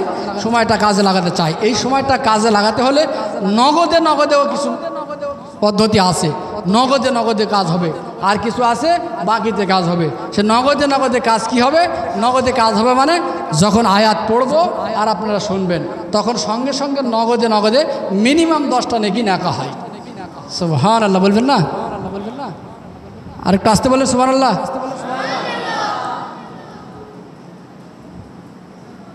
চিন্তা করা যায়? এই সময়টা কাজে লাগানোর জন্য আমরা আয়াত পড়তেছি, প্রথম দিকে শোনার জন্য সঙ্গে সঙ্গে নেকি পাচ্ছি। কিন্তু বাংলা তর্জমা, বাংলা বিশ্লেষণ যেগুলো আছে, শুনে ওই অনুযায়ী আমার বাস্তব জীবন প্রয়োগ করলে তারপরে আমার ফলাফল তারপর থেকে আমার নেকি লেখা শুরু হবে। এটা হাদিসের, বুখারী হাদিসের মূল থিওরি, যে কোরআনের প্রত্যেকটা হরফ শুনলে সঙ্গে সঙ্গে নেকি লেখা হয়। কিন্তু এরকম কোন হাদিসের এবারত শুনলে নেকি লেখা হবে বলা আছে কোথাও? পাইছেন আপনারা? আমার মতে আমি এতটুকু পড়েছি জানি না। আমি অস্বীকার করতেছি না যে ইসলামের কথা শোনা, তাহলে কি শোনা যাবে না? হ্যাঁ, ইসলামের কথা শুনবেন না, অবশ্যই শুনবেন। ইসলাম কোনটা? কোরআন। ইসলাম কোনটা? নবীজির তরিকা, নবীজির সুন্নাহ। কোরআন এবং সুন্নাহ সেটাই হলো ইসলাম। তাহলে কোরআন এবং সুন্নাহটা কি ভাষা? আরবি ভাষায়। আরবি ভাষার মূল জিনিসটা কি? কোরআনুল কারীম। সুবহানাল্লাহ। সম্মানিত সুধীমণ্ডলী, তাহলে আমরা সূরা মুহাম্মদ এর 24 আর সূরাতুন নিসার 82 নম্বর আয়াতে আল্লাহ পাক বললেন, প্রশ্ন দিয়ে দিলেন, ও দুনিয়ার মানুষ রে, তোমাদের কি হলো যে তোমরা কোরআন নিয়ে গবেষণা করতেছো না, এখন করছো না, ভবিষ্যতেও কি করবে না? আমা আলা কুলুবিন আকফালুহা, তোমাদের অন্তরে কি তালা লেগেছে? এই কথা কিন্তু আল্লাহ এমনি বলেন নাই। এই কথাটা ছোট্ট করে আল্লাহ বলেছেন, এর মাঝে অনেক কিন্তু আছে, অনেক বিশ্লেষণ আছে। সেই বিশ্লেষণের ব্যাখ্যার অন্যতম একটা ব্যাখ্যা হলো, আমরা ৬০-৬৫ বছর পর্যন্ত হায়াত পেলাম, সব কিছু জানলাম, কিন্তু আল্লাহ পাকের কোরআন আজ পর্যন্ত পড়তে জানলাম না, শিখতে জানলাম না, শিখার জন্য চেষ্টা করলাম না। আমার সাথে আপনারা একমত না দ্বিমত? অনেক মুরব্বীরা বলবে, হুজুর শিখতে তো চাই, পারি না তো। কি বলবে না? অনেক মুরব্বীরা বলবে কিনা? এই জায়গায় একটা জ্বলন্ত একটা উদাহরণ দিয়ে দিই। মোটামুটি এই চাচার কথা বলি, মুরব্বীর কথাই বলি। এই মুরব্বী যে এখানে সবচেয়ে বয়স বেশি মনে হচ্ছে না? ওই মুরব্বী, ওই যে চশমাওয়ালা, ওই যে ক্যামেরাম্যানের কথা নাকি? ওই মুরব্বীর বয়স আপাতত এখানকার সবচেয়ে বেশি। আপাতত একমত কিনা? একমত হলে বলবেন, দ্বিমত হলেও বলবেন। আচ্ছা, তো এইরকম একটা মুরব্বী, এর চেয়ে কিছু কম বেশি হতে পারে, সামথিং, প্রায় দাঁতও 2-1টা পড়ে গেছে। এইরকম মুরব্বীকেও আমি কোরআন পড়া শিখিয়েছি 3 মাসে। কি বুঝলেন? তাহলে আপনি কি জবাব দিবেন?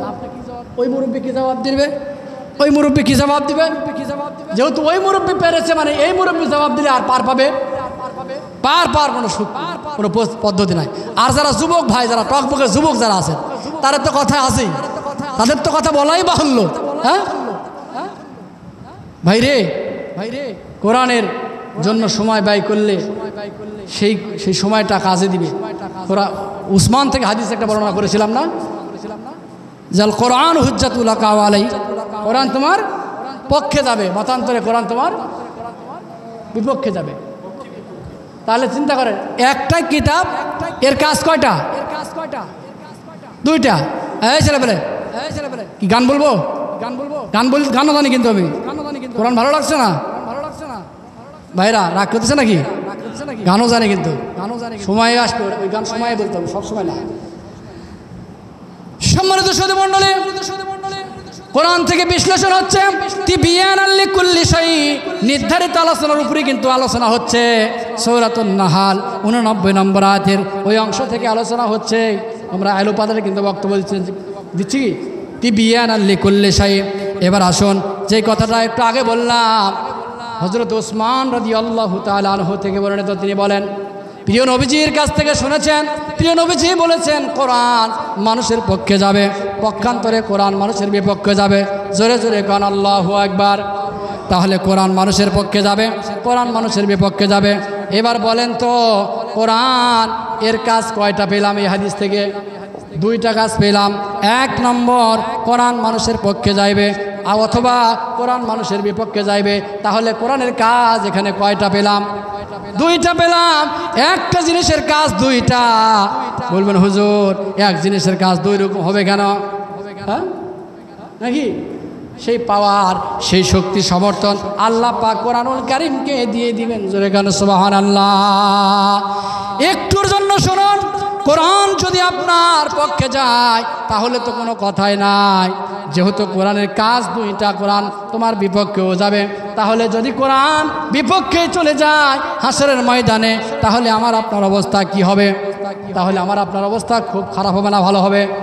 খুব খারাপ হবে। শুধু খারাপ হবে নাকি? না খুব খারাপ হবে। আরবি গ্রামার দিয়ে বললে খুব খারাপ হবে, শুধু খারাপ নয়, খুব খারাপ হবে। খুব খারাপ আর খারাপের পার্থক্য কি হুজুর? হ্যাঁ, আমরা যখন অনার্সে পড়েছি সত্যর মধ্যে দুইটা আছে। সত্য দুই ধরনের। কত কথা বলবো, আমাদের তো টাইমও সব শেষে যাচ্ছে। এই সব কথা কিন্তু এমনি আসেনি, গবেষণা করে নিয়ে আসতে হয়েছে ভাই। আবার আরেকটা কথা বলিনি, আজকের এই তাফসিরটা 2 সপ্তাহ আগে আমার সাথে কথা হলেও আমি মনে করেছি ওই মাসের বৃহস্পতিবার। আজকের এখানে অ্যাটেন্ড হওয়ার কোনো পরিবেশই নাই আমার, এতটাই ব্যস্ত আজকে ছিলাম। এরপরেও হাজারো ব্যস্ততার সবচেয়ে বেশি জরুরি কোনটা? মানুষের জবানের দাম, ঠিক না? যেহেতু কথা দেওয়া আছে মানুষজন আসবে, আবার অনেকে বলবে যে হুজুর মনে হয় টাকা আর বেশি পেয়েছে, সেটি মনে হয় গেছে। মনে হয় মানুষের তো মতামত শেষ নেই, আছে নাকি? এখানে অনেক নানা জনের নানা মত, এর মধ্যে দিয়ে আসলাম। কিন্তু এর ভিতরে গবেষণা কিন্তু আমি বাকি রাখি। প্রোগ্রাম যেদিন হোক না হোক, হোক না হোক, হোক প্রোগ্রাম হলেই গবেষণা করব, না হলে করব না, এরকম গবেষণার জন্য পরকালের ঠিকানা হবে জাহান্নাম। বরং গবেষণা করতে হবে জানার জন্য, মানার জন্য, বোঝার জন্য। ওয়াজ করার জন্য গবেষণা করব, ওয়াজ নাই তো গবেষণা নাই, ওই গবেষণা দিয়ে কল্যাণ হবে? নিতে কল্যাণ হবে কি? করছেন কালে হবে না। অনেক ভাইরা আছে। সম্মানিত সুধী মণ্ডলী, বলছিলাম কোরআনুল কারীম বিশ্ব নবীজি বলে দিয়েছেন কোরআনের কাজ দুইটা। একটা কোরআন পক্ষে যাবে আর একটা কোরআন বিপক্ষে যাবে। হাই রে ভাই, দুনিয়াতে একটা মানুষ আর একটা মানুষের বিপক্ষে থাকাই স্বাভাবিক। কিন্তু ধরুন নবীজির কথা মিথ্যা হবে না সত্যি হবে? শুধু কি সত্য? চিরসত্য। নবীজির কথা দ্য রিয়ালিটি, চিরসত্য, 100 অবশ্যই সত্য। তাহলে নবীজি বলে দিয়েছেন কোরআন তোমার পক্ষে যাবে রে মুসলমান, কোরআন তোমার বিপক্ষে যাবে। যেহেতু কোরআন বিপক্ষেও যাবে, এবার এই হিসেবে যদি আপনি ধরে নেন, এবার 1 মিনিটের জন্য ধরে নেন, যদি কোরআন আপনার বিপক্ষে চলে যায় তাহলে আপনার অবস্থা খারাপ হবে না খুব খারাপ হবে? খুবই খারাপ হবে, খুবই খারাপ হবে। এই জন্য আমরা চাই না যে কোরআনুল কারীম আপনার আমার বিপক্ষে যাক।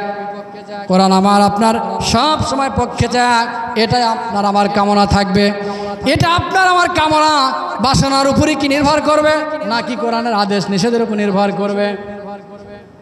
হ্যাঁ, আমি কোরআন আমার পক্ষে যাক, এটা এই বলে জিকির করলেই কি কোরআন আমার পক্ষে যাবে? কথা হচ্ছে, বুঝে নেবেন। আবার বলবো, কোরআন আমার পক্ষেই যাক, এই কথা প্রত্যেকটা দিন যদি জিকির করি তাহলে কোরআন আমার পক্ষে চলে যাবে। ভাই যাবে, কোশ্চেন কালেও যাবে না। তাহলে কি করতে হবে? জিকির করার দরকার নাই। আবার ভুল বুঝবেন, হুজুর জিকিরের বিপক্ষে আমি বলতেছি কোরআন আমার পক্ষে যাক, এই জিকির করার দরকার নাই। বরং আপনি কোরআনের আদেশ এবং নিষেধ অনুযায়ী পরিচালনা করার চেষ্টা করেন, চলার চেষ্টা করেন, চলেন।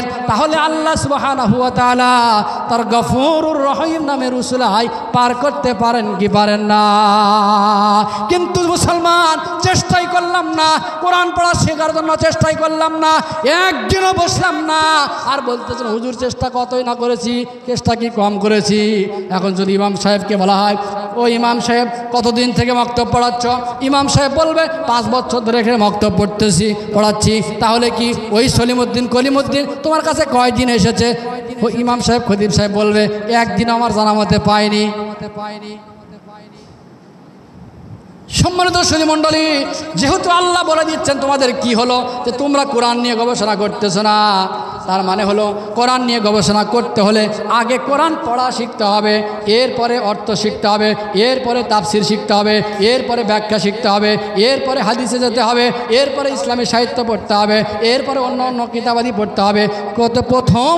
প্রথম পড়া রিড অ্যান্ড রিড, ইকরা বিসমি রাব্বিকাল্লাযী খালাক। জোরে জোরে কোন সুবহানাল্লাহ।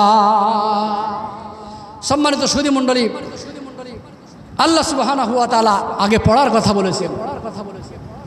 আমার হালিম ভাই আগে আসলে তাকে সময় দিলে হতো, হালিম ভাই অনেক জানে, কিন্তু সামনাসামনি সুপারিশ তা না, আমি দেখেছি জেনেছি। তাই হালিম ভাই জানে এই পৃথিবীতে নামাজ বলেন, রোজা বলেন, হজ বলেন, জাকাত বলেন, বহু করে এসেছে। প্রথমে এসেছে ইকরা বিসমি রাব্বিকাল্লাযী খালাক, ঠিক না? আগে পড়তে হবে, আগে পড়ো, বুঝো তুমি নামাজ পড়বে কি পড়বে না, জাকাত দিবে কি দিবে না, আর দিলে কি হবে না দিলে কি হবে, এই জ্ঞান অর্জন করতে হলে কি করতে হবে? পড়তে হবে, তাই না? এটাই কিন্তু আল্লাহ পাকের প্রথম বিধান ছিল। এখন আবার অনেকে বলবে হুজুর তারা নামাজ বাদ দিলেন। আমি নামাজ কি বাদ দিয়েছি? নামাজে আউয়ালু মা ইউহাসাবু বিহিল আবদু ইয়াউমাল কিয়ামাতি সালাহ, রাওয়াহুল বুখারী। সুবহানাল্লাহ। এবং আবু দাউদের মধ্যে হাদিসটা এসেছে, অন্যান্য কিতাবের মধ্যেও হাদিসটা এসেছে যে কিয়ামতের দিনে সর্বপ্রথম হিসাব না হবে সালাতের। এবার কোরআন বলতেছে কি? কোরআন বলতেছে অসংখ্য আয়াত দ্বারা প্রমাণ, দলিল লম্বা দিলে আমার টাইমও খুব সব সংক্ষিপ্ত, আর 15-20 মিনিট সময় আছে, ঠিক না? কোরআন বলতেছে কিয়ামতের দিনে সর্বপ্রথম হিসাব হবে ইমানের। কিসের হিসাব হবে? জোরে আওয়াজ দিয়ে বলুন, কিসের হিসাব হবে? তাই বলবেন হাদিস, তাহলে হাদিসটা বাদ না, হাদিসের জায়গায় হাদিস সঠিক, আবার ইমানের হিসাব হবে, ওটাও সঠিক। স্থান কাল পাত্র ভেদে বুঝতে ভুল, দুটাই ঠিক। ইমানের মূল জিনিসটা কি? ইমান গ্রহণ করলাম, আমরা তো ইমানদার বলে দাবি করি, ঠিক না? আমরা তো পৈতৃক সূত্রে ইমান পেয়েছি ভাই, তাই না? পৈতৃক সূত্রে আমরা ইমান পেয়েছি। আমরা কি ইমান গ্রহণ করেছি? কয়জনে ইমান গ্রহণ করেছি? ইমানের প্রথম বাক্যটা কি ভাই? লা ইলাহা ইল্লাল্লাহু মুহাম্মাদুর রাসূলুল্লাহ সাল্লাল্লাহু আলাইহি ওয়াসাল্লাম। তাহলে দেখেন এই কালেমার ভিতরে সর্বপ্রথম আল্লাহ এমন একটা শব্দ লাগাইয়েছেন, এমন একটা হরফ লাগিয়েছেন, সেটি হরফের নাম কি? লা। হালিম ভাই আগে লা লাগালেন, লাটা কি বাংলা ভাষা নাকি ইংরেজি ভাষা? আরবি ভাষা। মাশাআল্লাহ, তাহলে বুঝেছেন? তাহলে আরবি ভাষায় লা, লা মানে এখানে লা মানে না, এখানে লা মানে কি? লা মানে না। তবে লা একটু টানলে অর্থ হবে না, আর যদি লা না টানেন অর্থ হয়ে যাবে হ্যাঁ। লা ইলাহা ইল্লাল্লাহ, আল্লাহ ছাড়া কোনো ইবাদত যোগ্য কেউ নাই, মাবুদ নাই, ইবাদতের জন্য উপযুক্ত পৃথিবীতে আর একজনও নাই, সেইটা নাই। এই নাইটা বলাটা আগে আল্লাহ সেট করছেন না। লা ইলাহা আগেই লা বলতেছেন, পরে বলতেছেন এই কাজ করো। আগে আল্লাহ কি বলতেছেন? কথা কি বুঝতেছেন ভাই? আরেকবার বলবো? আগে আল্লাহ কি বলছেন? লা। লা মানে কি? না, সবাই বলেন লা মানে কি ভাই? না, আল্লাহ পাক আগেই না বলতেছেন বলে পরবর্তীতে পরের অংশগুলো বলতেছেন। লা ইলাহা ইল্লাল্লাহ আগে না করে দিতে হবে। কি না করবেন? এর ব্যাখ্যায় আসেন। ব্যাখ্যায় তাফসিরে ইবনে কাসির, তাফসিরে তাফহিমুল কোরআন, তাফসিরে মারিফুল কোরআন, তাফসিরে ওয়াফি, নতুন একটা তাফসির, তাফসিরে ওয়াফি, খুব গ্রহণযোগ্য একটা তাফসির, তাফসির ওয়াফি, আল্লামা মোজাম্মেল হকের লেখা। সব তাফসির, আবার তাফসিরে ফাতহুল মাজিদ, আবার নেটে সার্চ দিবেন তাফসির ইবনে কাসির, অনেক 5-6টা তাফসির পাবেন। সব তাফসিরে একটু কম বেশি দেখেছি, দেখে বলতেছি এই লায়ের ব্যাখ্যা তারা বলতেছেন যে সূরা আলে ইমরান, এই সূরা আলে ইমরানের মধ্যে আল্লাহ পাক বলতেছেন যে ফামান ইয়াকফুর বিত-তাগুত ওয়া ইউমিন বিল্লাহ। আল্লাহ বলছেন ফামান ইয়াকফুর বিত-তাগুত ওয়া ইউমিন বিল্লাহ। তাহলে ইউমিন বিল্লাহ আল্লাহর প্রতি ঈমান আনো, কথাটা আগে বলেছেন না পরে বলেছেন? আবার খেয়াল করেন ভাইরা, কান লাগান। আল্লাহ পাক বলেন ফামান ইয়াকফুর বিত-তাগুত ওয়া ইউমিন ইউমিন বিল্লাহ। তাহলে আল্লাহর প্রতি ঈমান আনয়ন করার কথা আগে আসলো না পরে আসলো? এই আয়াতে পরে এসেছে। আবার বলি, ফামান ইয়াকফুর বিত্তাগুত ওয়া ইউমিন বিল্লাহ, আল্লাহ পাক বলতেছেন ঈমান আনয়ন করবে, ভালো কথা, কিন্তু ফামান ইয়াকফুর বিত্তাগুত, আগে তাগুতকে ছুড়ে মারো, তাগুতকে বর্জন করো, এরপরে ওয়া ইউমিন বিল্লাহ, আল্লাহর প্রতি ঈমান আনয়ন করো। জোরে গান সুবহানাল্লাহ। এইবার আসুন লা ইলাহা, এই লা মানে না, আগেই না করে দিতে হবে। যেই কালেমার উপরে আমল রাখলে, যেই কালেমা পাঠ করলে মুসলমান হবে, যে কালেমার উপর চললে মুসলমান হওয়া যায়, সেই কালেমার প্রথমে আগে আল্লাহ বলছেন না করে দাও। কি না করে দিব সেটার ব্যাখ্যা আবার সূরা ইমরানের মধ্যে 85 নম্বর 85 থেকে 90 নম্বর আয়াতের মধ্যে আল্লাহ পাক বলে দিচ্ছেন, সেই নাটা হচ্ছে ফামান ইয়াকফুর বিত্তাগুত, আগে তাগুতকে ছুড়ে মারো, ওয়া ইউমিন বিল্লাহ, এরপর আল্লাহর প্রতি ঈমান আনো। সুবহানাল্লাহ। ভাই রে, অনেকে মনে করছে না হুজুর গান টান মাঝে না বললে ভালো লাগে, তাফসিরে ডাকেন, গান গজল কথা শুনবেন, শোনা হবে। এটা মসজিদ, এটা অল্প সময়টা কাজে লাগাতে হবে না, ঠিক না? হ্যাঁ, যেহেতু আমি প্রথমেই তেলাওয়াত করেছি তিবিয়ানাল লিকুল্লি শাই, এটি এমন একটা কিতাব যার পরিপূর্ণ একটা কিতাব, সব বিষয়ে রয়েছে, মা ফাররাতনা ফিল কিতাবে শাই। আর একটা সূরার মধ্যে বলতেছেন এর কোনো কিছু বাদ রাখিনি আমি আল্লাহ। সুবহানাল্লাহ। সেই ব্যাখ্যায় আমি দিচ্ছি, সেই নগদ আমরা গ্রহণ করতেছি। নগদ যে আল্লাহ বলছেন পরিপূর্ণ কিতাব, সেটা বাস্তবতা আমি বুঝাচ্ছি। না বুঝালে আমরা বিশ্বাস করবো না, বলবো না অনেক কিছুই না পাই না। তাহলে আল্লাহর কথা কি সত্য না মানুষের কথা সত্য? সব কিছুই আছে এখানে, কিন্তু সেই মেধা লাগবে, সেই জ্ঞান লাগবে, সেই সূত্র জানতে হবে।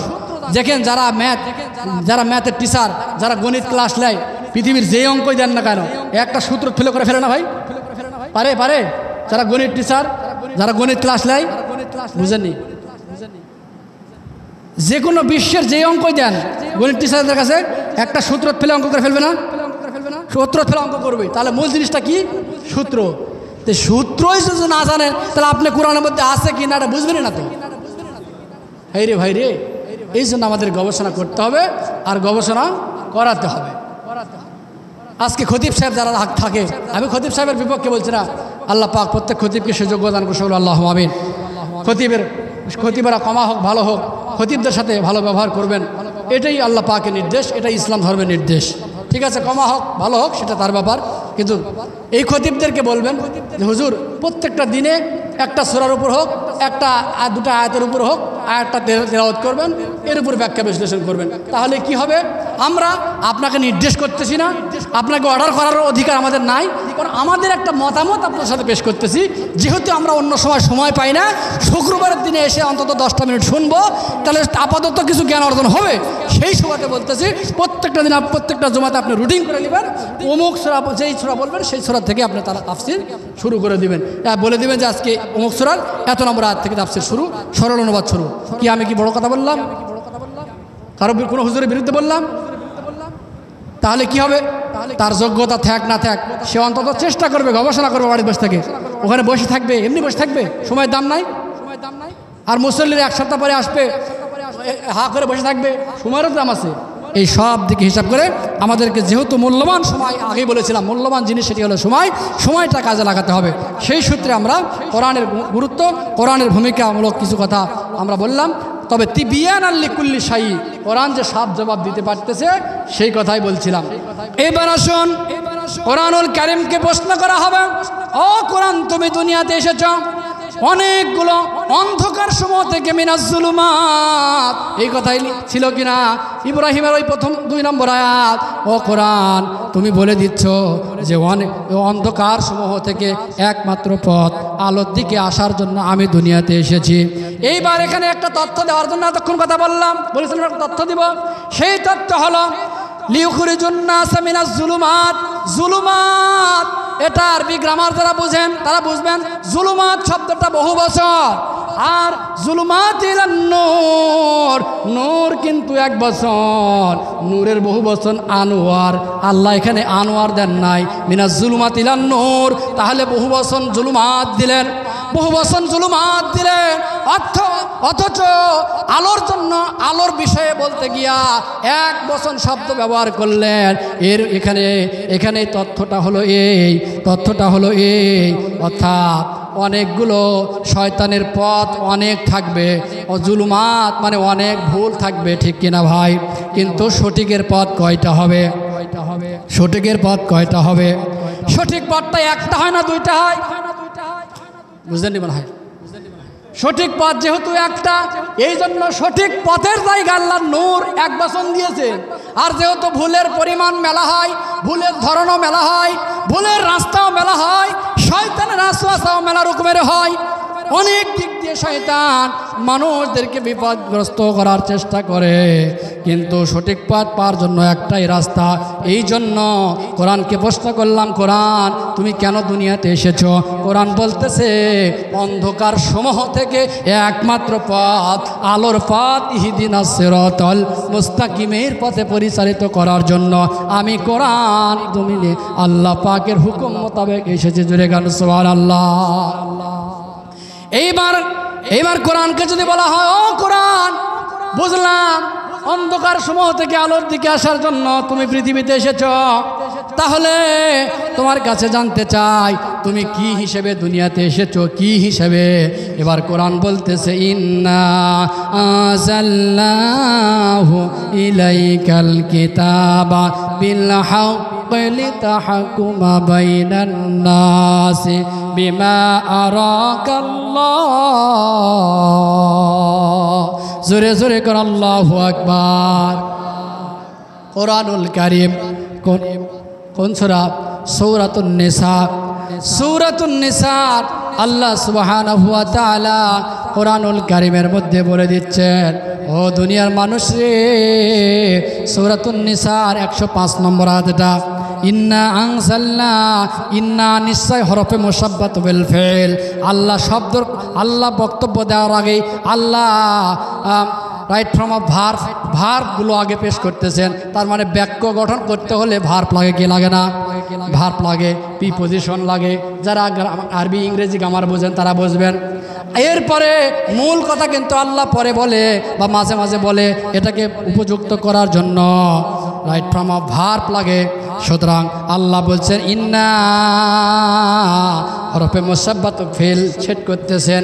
এরপরে আল্লাহর কথা আল্লাহ বলতেছেন ইন্না আনজালনাহু ইলাইকাল কিতাবা বিল হাক্কি, এই কিতাবকে এই জন্য নাজিল করেছি, কিতাব আমি এই জন্য এসেছি, লিতাহকুমা বাইনান নাস, এই কিতাব দ্বারা মানুষের মধ্যে হুকুম ফায়সালা বিচার সালিশ করার জন্য কোরআন আমি দুনিয়াতে সংবিধান হিসেবে এসেছি। জোরে গান সুবহানাল্লাহ। Quran is the best constitution. কোরআনই একমাত্র সংবিধান। আমাদের দেশের সংবিধান 16-17 বার চেঞ্জ হয়ে গেছে। তারা জরিপ পড়েছেন, যারা আউট নলেজ বুঝেন তারা বুঝেন। আমাদের দেশের সংবিধান নাই ভাই। একবার অনেকে বলে হুজুর এবার রাজনীতির দিকে তো গেল। আমি রাজনীতির দিকে যাইনি। হ্যাঁ, কোরআন যদি রাজনীতির দিকে যেতে পারে সেটা যাবেই, এটা আমাকে আপনাকে বলে যাবে না। কোরআন স্টেট কাট ফরওয়ার্ড, ঠিক না ভাই? তাছাড়া তাই না, কোরআন স্টেট কাট। কোরআন কারো মত দেখবে, কার সুবিধা হচ্ছে, কার অসুবিধা হচ্ছে, কোন দলের বিপক্ষে যাচ্ছে, কোন দলের পক্ষে যাচ্ছে, এটা কি কোরআনের দেখার বিষয়? কোরআনের দেখার বিষয় না। কোরআন স্টেট ফরওয়ার্ড, স্টেট কাট ফরওয়ার্ড ভাবে কোরআন বলে দিবে। কোরআন বলছে আমি দুনিয়াতে এসেছি সংবিধান হিসাবে। শুধু সংবিধান নয়, বেস্ট সংবিধান, বেস্ট কনস্টিটিউশন, এটা উপযুক্ত নির্ভরকৃত একটা সংবিধান। দুনিয়ার সংবিধান 17 বার চেঞ্জ হয়ে গেছে। এটা হলো মানুষের রচিত। এই জন্য সংবিধান কতবার সংশোধন হয়েছে বললাম? হ্যাঁ, একবার না, 17 বার। বাংলাদেশ চলে যে সংবিধানের উপরে, আমরা তো অনার্স মাস্টার্স পড়েছি, রেল না জানলে কি হয়েছে? বাংলাদেশ চলে যেই সংবিধানের উপরে, এই সংবিধান কয়বার পরিবর্তন হয়েছে? কথা করছেন না ভাই? 17 বার সংবিধান পরিবর্তন। তাহলে এই 16-17 বছরের মধ্যে যদি 17 বার যদি সংবিধান পরিবর্তনই করতে হয়, কেন হয়েছে? কারণ ওটা মানুষের তৈরি করা। সেই হিসেবে এই 1400-1500 বছর পার হয়ে গেছে এই কিতাব। হ্যাঁ, এই কিতাব এত দীর্ঘদিনের মধ্যে তাহলে 17 লক্ষ বার সংশোধন হওয়ার কথা ছিল, পরিবর্তন হওয়ার কথা ছিল। হুজুরেরা কি কোনোদিন পরিবর্তন হবে? এর নোক্তা পরিবর্তন হবে, এর অক্ষর পরিবর্তন হবে, জজম পরিবর্তন হবে, সাকিন তাসদিদ এর কোনো জবরজের সাকিন তাসদিদ কোনো রকম পরিবর্তন হবে না, পরিবর্ধনও হবে না। লা ইউবাদদিলুল্লাহু কওলাহু, আল্লাহ সুবহানাহু ওয়া তাআলা বলছেন ওয়া তাম্মাত কালিমাতু রাব্বিকা সিদকাও ওয়া আদালা লা মুবাদদিলা লিকালিমাতিহি। সুবহানাল্লাহ সুবহানাল্লাহ। কি কোরআনে আছে? আছে মানে কি? সূরা আনআমের 115 নম্বর আয়াত। আল্লাহ পাক বলতেছেন এই সংবিধান, তাহলে কোরআন থেকে কি পাইলাম? ও কোরআন, তুমি দুনিয়াতে এসেছো অনেকগুলো অন্ধকার থেকে একমাত্র পথ আলোর দিকে আনার জন্য এসেছো। তাহলে কি হিসাবে এসেছো? সূরা নিসার 105 নম্বর আয়াত থেকে জানলাম যে সেটা হচ্ছে সংবিধান হিসেবে এসেছে। এবার বলবেন হুজুর সংবিধান কথাটা নিয়ে আসলেন কেন? সংবিধান কথাটা এই জন্য নিয়ে আসলাম যে সংবিধান মানুষ পরিচালনা করার জন্য, মানুষ কিভাবে চলবে, মানুষের হুকুম আইন পদ্ধতি তৈরি করে রাখা হয়, সেটার নাম কি? সংবিধান। তাহলে আল্লাহ বলছেন লিতাহকুমা বাইনান নাস, এই কোরআন এই জন্য এসেছে লিতাহকুমা বাইনান নাস। নাস মানে কি? লিতাহকুমা, তাহকুমা হুকুম, হুকুম মানে কি? This is my order, so follow. হুকুম করতে হবে, হুকুমটা কি বিচারের বাইরে? কথা বলছেন না, খুব মেশা লাগবে এটা বুঝতে হলে। হুকুমটা কি বিচারের ভিতরে না বাইরে? বিচারের ভিতরে। মানুষ চলবে কোন পথে, কি খাইবে, এই বাংলাদেশটা কিভাবে দুর্নীতিমুক্ত হবে, সব নিয়মতান্ত্রিক নিয়ম যদি না থাকে তাহলে কি এই দেশটা দুর্নীতিমুক্ত হবে? দুর্নীতিমুক্ত হবে না। তার মানে মূল যেই জিনিসটা সেটি হলো সংবিধান। বাংলাদেশের সংবিধান যেটা আছে এই সংবিধান চলবে না, বরং আল্লাহর কিতাব এই কোরআনুল কারীম আর নবীজির হাদিস, লক্ষর অধিক হাদিস রয়েছে। এই হাদিসগুলো নিয়ে এসে এই অনুযায়ী আমাদেরকে সংবিধান পরিচালনা করে চলতে হবে। তাহলে দেশ, সমাজ, রাষ্ট্র, পরিবার সব জায়গায় শান্তি। সালাম সালামা, সুবহানাল্লাহ। তাহলেই শান্তি। আপনি যেই দলে করেন আপনার ব্যাপার, কোরআনকে প্রশ্ন করা হবে। ও কোরআন, বুঝলাম তুমি সংবিধান হিসেবে এসেছো, তাহলে এই সংবিধান যদি আমরা না মানি, এই সংবিধান যদি আমরা বলি এই সংবিধান চলবে না, এই সংবিধান চলবে না। কারণ বাংলাদেশ হিন্দু, খ্রিস্টান, বৌদ্ধ, চাকমা, সাঁওতাল, গাড়ো, ইডিসি এটসেট্রা বহু জাতি মিলে একটা জাতি। এটা কোরআন তো ইসলাম ধর্মের কিতাব না। না না, আল্লাহ বলছেন কি হুদাল্লিন নাস ওয়া বাইয়িনাতিম মিনাল হুদা ওয়াল ফুরকান। আল্লাহ কি বললেন? হুদাল্লিন নাস। আল্লাহ কি বলেছেন? হুদাল্লিল মুসলিমিন। আল্লাহ কি বলেছেন? হুদাল্লিল মুমিনিন। আল্লাহ কি বলেছেন? হুদাল্লিল মুমিনিন। আল্লাহ কি তা বলতেছেন? আল্লাহ কি বলছে? হুদাল্লিল নাস।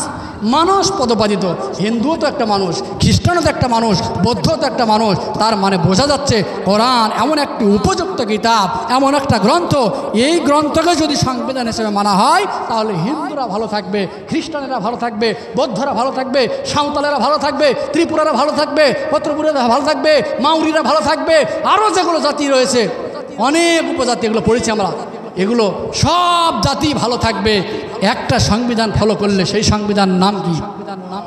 আওয়াজ দিয়ে বলুন, সংবিধানের নাম কি? কোরআন। এই কথাটা কার কথা? আল্লাহর কথা।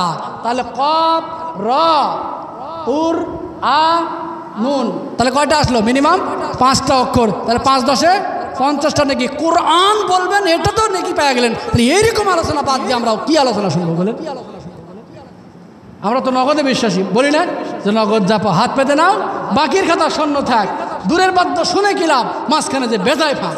তা আমরা তো এই ব্যাখ্যা অনুযায়ী আমরা তো চাই যে নগদ কিছু পাই, তারপরে পরকালের জন্য তো পরকালে যা তো নিতে তো হবেই, কিন্তু আগেই নগদে কিছু চাচ্ছি, যেহেতু মূল্যবান সময় আমরা দিচ্ছি কাজ ফেলে রেখে। ঠিক না ভাই? কি অযুক্তি বললাম? সম্মানিত সুধীমণ্ডলী, তাহলে কোরআন এসেছে কি হিসাবে বলেন? কি হিসেবে? সংবিধান হিসেবে। লিতাহকুমা বাইনান নাস, মানুষদের মাঝে হুকুম ফাইসালা বিচার করার জন্য। আর সেই মূল জায়গা হলো সংবিধান। ওই সংবিধান আর সংবিধানের আলোকে বিচার, সালিস, কোর্ট, অফিস, আদালত হয়। ঠিক কিনা বা ঠিক? হ্যাঁ, কোনো হাকিম, কোনো জজ যদি বলে আমি সংবিধান মানি না, রায় দিলাম, তাহলে ওর রায় টিকবে বাংলাদেশের হিসেবে? টিকবে না। তার মানে যার যত মাস্তানি ওই সংবিধানের ভিতরে করতে হবে, সংবিধানের বাইরে মাস্তানি চলবে না। তো সুতরাং এমন সংবিধান, এই সংবিধান হিসেবে আল্লাহর কালামে এসেছে। জোরে জোরে কান সুবহানাল্লাহ। এইবার আসুন বলেন হুজুর এই সংবিধান মানি না, না মানলে কি হবে? আল্লাহ বলেন ومن لم يحكم بما أنزل الله فأولئك هم الكافرون।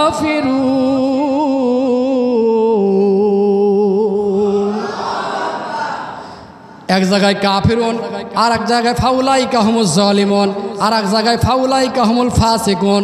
সবগুলো সূরা মাইদার 44, 45, 45 এবং 47 নম্বর আয়াত। তার মানে একটা মেসেজ 3 জায়গায় এসেছে 3 ভঙ্গিতে।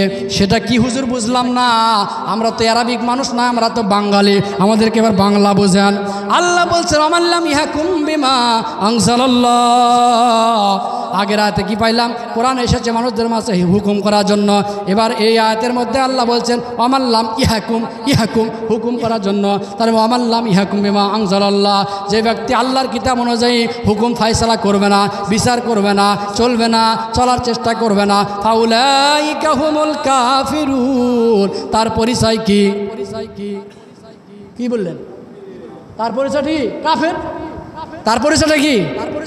আপন এখন অনেকে বলবেন হুজুর কাফের বানা দিলেন, দুধ নিয়ে আসলাম। আমি বললাম না আল্লাহ বলল? এখানে কোনো মানুষের নাম এসেছে? এখানে কি বলেছে? যে আল্লাহর সংবিধান কোরআন অনুযায়ী চলবে না, তার পরিচয় 1 নম্বর পরিচয় কাফের। আর এক জায়গায় এসে ফাউলাইকা হুমুজ জালিমুন, তার পরিচয় হলো জালিম। আর এক জায়গায় এসেছে ফাউলাইকা হুমুল ফাসিকুন। মারহাবা, হালিম ভাই দরকার, প্রত্যেকটা তাফসীর হালিম ভাই করবে না, পাশে বসে থাকবে। তাহলে ফাসিক। তাহলে আল্লাহর কিতাব এসেছে, কোরআন বলতেছে সংবিধান হিসেবে, এই সংবিধান অনুযায়ী না চললে তার একটা পরিচয় কাফের, আর একটা পরিচয় জালিম, আর একটা পরিচয় ফাসিক। তাহলে কোরআন না মানলে তার পরিচয় এতগুলো যদি আল্লাহ দেয়, তাহলে বোঝাই যাচ্ছে তার বিপক্ষে কোরআন যাবে না, পক্ষে যাবে কিয়ামতে। সিদ্ধান্ত এখান থেকেই পাওয়া যাচ্ছে। বলবেন হুজুর আল্লাহ কি করবে, আল্লাহ ভালো না, এখান থেকে ফলাফল হয়েই গেছে, ফলাফল এখানে হয়ে গেছে, রায় তো হয়ে গেছে, শুধু আল্লাহ পেশ করবেন পরকালে। তাই সব পৃথিবীর উপরে নির্ভর করতেছে, এই আলোকে সব হবে। কোরআন মানলাম না, আর বললাম আল্লাহ যা করবে তাই। সম্মানিত সাথী মণ্ডলী, তাহলে কোরআন বলল কি আমি সংবিধান হিসেবে দুনিয়াতে এসেছি, যদি কেউ না মানে তাহলে সে 2 নম্বর পরিচয় পেয়ে গেলাম, জালিম, জালিম হয়ে যাবে। এবার জালিমদের জন্য অনেক শাস্তির কথাই কোরআনে বলেছে। ও কোরআন, তুমি যেহেতু জালিম বললেন, কোরআন না মানলে পরিচয় দিলেন, তাহলে জালিমের জন্য অনেকগুলো শাস্তি আছে। কোরআন 2-1টা বলে দাও। ইয়াউমা ইয়া'আদ্দুজ জালিমু আলা ইয়াদাইহি, জোরে জোরে কান আল্লাহু আকবার। তাহলে সূরা ফুরকানের মধ্যে আল্লাহ সুবহানাহু ওয়া তাআলা বলতেছেন, যেহেতু কোরআন না মানলে, কোরআন দিয়ে সমাজ রাষ্ট্র পরিচালনা না করলে সে জালিম হয়ে যাবে। আর ওই জালিমরা কি করবে? ইয়াউমা ইয়া'আদ্দুজ জালিমু আলা ইয়াদাইহি ইয়াকুলু ইয়া লাইতানি ইত্তাখাযতু মা'আর রাসূলি সাবিলা। হায়রে, তারা নিজের হাতে, ইয়াউমা ইয়া'আদ্দুজ জালিমু আলা ইয়াদাইহি, ইয়াদাইহি দাইহি, দাল ইয়াহা, ছোট্ট একটা হা আছে, ওই লাগানোর সাথে একটা হা আছে। আরবি গ্রামার বুঝলে বুঝবেন, এ হা দ্বারা প্রত্যেকটা জালিম তার নিজেকে বলতেছে যে হাইরে, দুনিয়াতে কোরআন না মানার কারণে জালিম হয়ে গেলাম, এই কথা বলে নিজের হাতে নিজেই কামড় দিবে। তাহলে বলেন অবস্থা কত কঠিন এবং জটিল হতে পারে।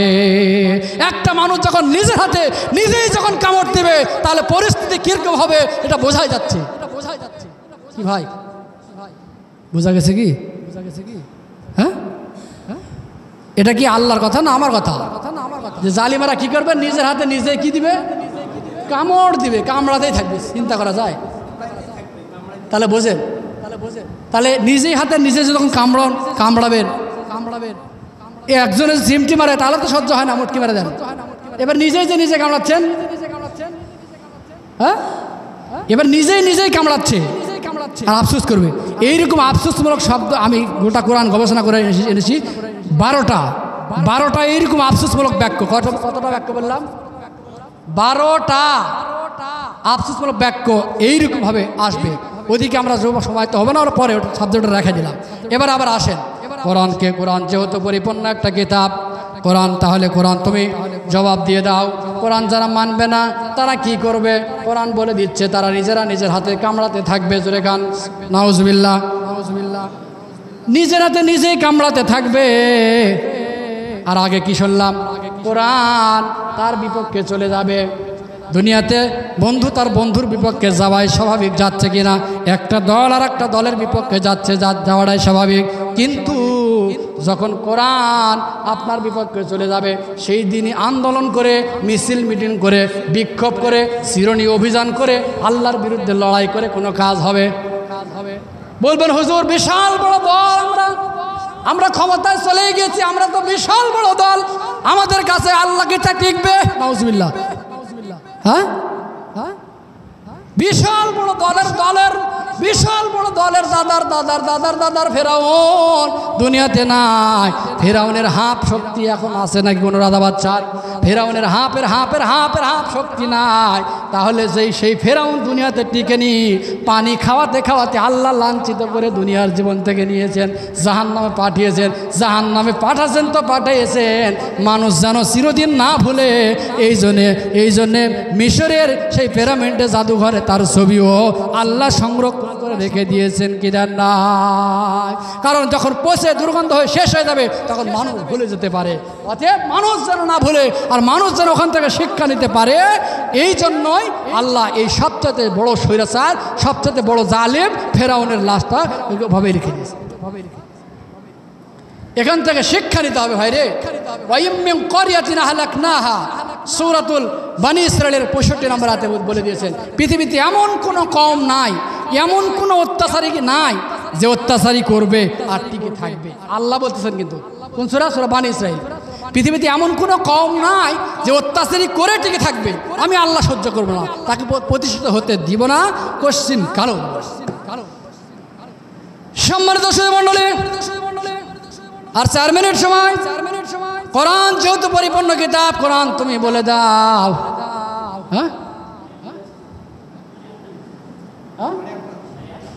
8:30 পর্যন্ত চালান লাগবে। আল্লাহ আমাদের তৌফিক দান করে সকল, আল্লাহ আমিন। সম্মানিত সুধী মণ্ডলী, একটু কালেমা পড়েন তো। কালেমা তাইয়্যিবা লা ইলাহা ইল্লাল্লাহ, লা ইলাহা ইল্লাল্লাহ, লা ইলাহা ইল্লাল্লাহ, লা ইলাহা ইল্লাল্লাহ, সুবহানাল্লাহ ওয়াল হামদুলিল্লাহ, লা ইলাহা ইল্লাল্লাহ, সুবহানাল্লাহ ওয়াল হামদুলিল্লাহ, লা ইলাহা ইল্লাল্লাহ, লা ইলাহা ইল্লাল্লাহু মুহাম্মাদুর রাসূলুল্লাহ। জালিম বুঝলাম, তাদের পরিচয় ফাসিক বুঝলাম, তাদের পরিচয় জানলাম কাফির। এবার আরো কি করুণ অবস্থা থাকতে পারে? কোরআন বলতেছে যে তাদের অবস্থা এমন হয়ে যাবে, তারা সেই কিয়ামতের দিনে আল্লাহ সুবহানাহু ওয়া তাআলার কাছে আফসোস করে করে বলবে, ও আল্লাহ আমাদেরকে একটা বারের জন্য সুযোগ দাও। হাত্তা ইযা জাআ আহাদাহুমুল মাউত, সূরাতুল মুমিনুনের মধ্যে আল্লাহ সুবহানাহু ওয়া তাআলা বলছেন, যেই সমস্ত মানুষেরা আজকে মেসেজ শোনার পরে এক কানে শুনবে আর এক কান দিয়ে পার হয়ে চলে যাবে, এদের জন্য কি কোরআন তোমার কি বক্তব্য? কোরআন বলবে এই শ্রেণীর মানুষেরা মরণের প্রাককালে, মরণ যখন হবে, আজরাইল যখন আসবে, মরণের সময় যখন হবে, তারা আল্লাহর কাছে সময় চাইবে। আল্লাহ বলবে না না না, তাদেরকে সময় দেওয়া হবে না, এক কিঞ্চিত এক জাররা পরিমাণ সময় অবকাশ দেওয়া তাদের হবে না। তাহলে বোঝা যাচ্ছে সময়ের মধ্যে যা কিছু করার করতে হবে, সময়ের বাইরে করতে চাইলে কিন্তু আল্লাহ দিবেন না। এই জন্য আল্লাহ সুবহানাহু ওয়া তাআলা ছোট্ট সূরাতুল আসরের মধ্যে আল্লাহ বলে দিচ্ছেন, ওয়াল আসর, 1 নম্বর শপথ হচ্ছে সময়ের, ওয়াল আসর 2 নম্বর শপথ হচ্ছে যুগের, ওয়াল আসর এর আরেকটা শপথ হচ্ছে ইতিহাসের শপথ। এরপর আল্লাহ বলছেন ইন্নাল ইনসানা লাফি খুসর, নিশ্চয় নিশ্চয়। এখানে এক অর্থে নিশ্চয়, আর এক অর্থে অবশ্যই। তার মানে অবশ্যই অবশ্যই লাফি খুসর। এখানে লাফি, লাফির আগে লাফি লামটা আছে, তার মানে মানুষরা ক্ষতির মধ্যে অবশ্যই নিমজ্জিত আছে। জোরে জোরে কন নাউজুবিল্লাহ। তাহলে মানুষেরা ক্ষতির মধ্যে নিমজ্জিত আছে। এটা কথা কি আমার আব্দুল মান্নানের? আমাদের প্রিয় নবীজি সাল্লাল্লাহু আলাইহি সাল্লামের আল্লাহ পাকের কথা কোরআন বলে দিচ্ছে, কোরআন বলে দিচ্ছে ইন্নাল ইনসানা লাফি খুসর। তবে এখানে বলা হচ্ছে চার গুণ অর্জন, ইল্লাল্লাযিনা আমানু, যারা ঈমান আনয়ন করেছে। ওই যে আগে বললাম লা ইলাহা ইল্লাল্লাহ, আগেই কালেমার আগেই আল্লাহ লা বলেছেন, লা বলে তারপরে ব্যাখ্যা বলতেছেন যে আল্লাহ ছাড়া কোনো উপাস্য নাই, মাবুদ নাই, মুহাম্মদুর রাসূলুল্লাহ আল্লাহ তাআলার রাসূল। এটা বলতেছেন, আগে বলতেছেন কি লা না। এবার সূরা আলে ইমরানের মধ্যে কি পাইলাম? ফামা ইয়াকফুর বিত-তাগুত, আগে তাগুত ছেড়ে দাও, তারপরে লা ইলাহা বলো, অর্থাৎ ফামা ইয়াকফুর বিত-তাগুত ওয়া ইউমিন বিল্লাহ। আল্লাহু আকবার। ও কোরআন বলো, তাহলে ঈমান গ্রহণের জন্য কিছু শর্ত সেটাও জানলাম। এবার কোরআন তোমার কাছে জানতে চাই, ঈমান গ্রহণ করে আমাদের জন্য লাভ কি হবে? এখানে লাভ এবং ক্ষতির জন্য ক্ষতির কথাও এসেছে। সম্মানিত উপস্থিতি, কোরআন তুমি বলে দাও দুনিয়ার মানুষ, তোমরা যারা ঈমান আনয়ন করবে, ইল্লাল্লাযিনা আমানু, যারা ঈমান আনয়ন করবে, ওয়া আমিলুস সালিহাত, এবং তদা অনুযায়ী চলবে, ওয়াতাওয়াসাউ বিল হাক্কি, হকের দাওয়াত দিবে, ওয়াতাওয়াসাউ বিস সাবর, এবং পরস্পর ধৈর্য ধারণ করবে। এখানে আরও কিছু তথ্য দিয়ে যাচ্ছি, আর কোনোদিন আসতে সময় পাবো কিনা জানি না। আল্লাহ পাক সূরা আসর, ছোট্ট একটা সূরা, কোরআন কারীমের 103 নম্বর সূরা। ছোট্ট সূরা হলে কি হবে?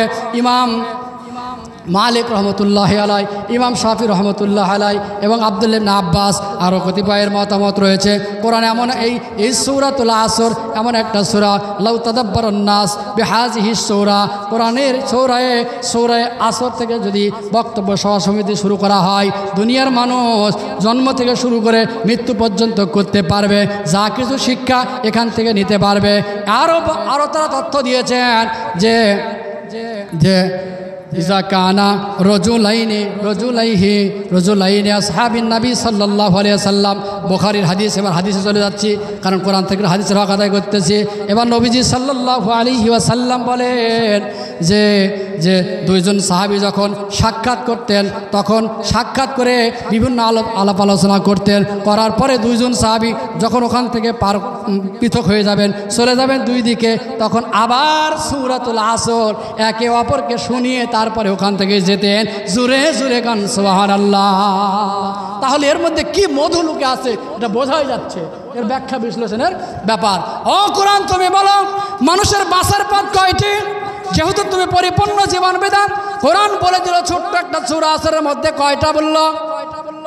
মানুষের বাঁচার পথ কয়টা বললো? চারটা বললো। নাম্বার ওয়ানে কি পাইলাম? ঈমান।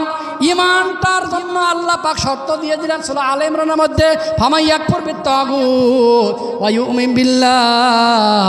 তোমরা ঈমান গ্রহণ করতে চাচ্ছ, তাহলে তোমাদের এক নম্বর কাজ কালেমার প্রথম অংশ লা, অর্থাৎ ফামান ইয়াকফুর বিত-তাগুত, আগে তোমরা তাগুত ছেড়ে দাও, তাগুত বর্জন করো। মা আমানা তাগুত ওয়া মা হিয়া ইস্তিলাহান ওয়া লুগাত ওয়া শারআন। তাগুত কি, কাকে বলে, এগুলো আমরা আজক আরবিতে পড়েছি, তখন পেয়েছি প্রশ্ন আকারে, তবে এত ব্যাখ্যা দেওয়ার সময় নাই। তাগুতটা ছোট্ট একটা সূত্র হলে মনে রাখবেন, বেশি বললে মনে থাকবে না, আর সময় কিন্তু নাই।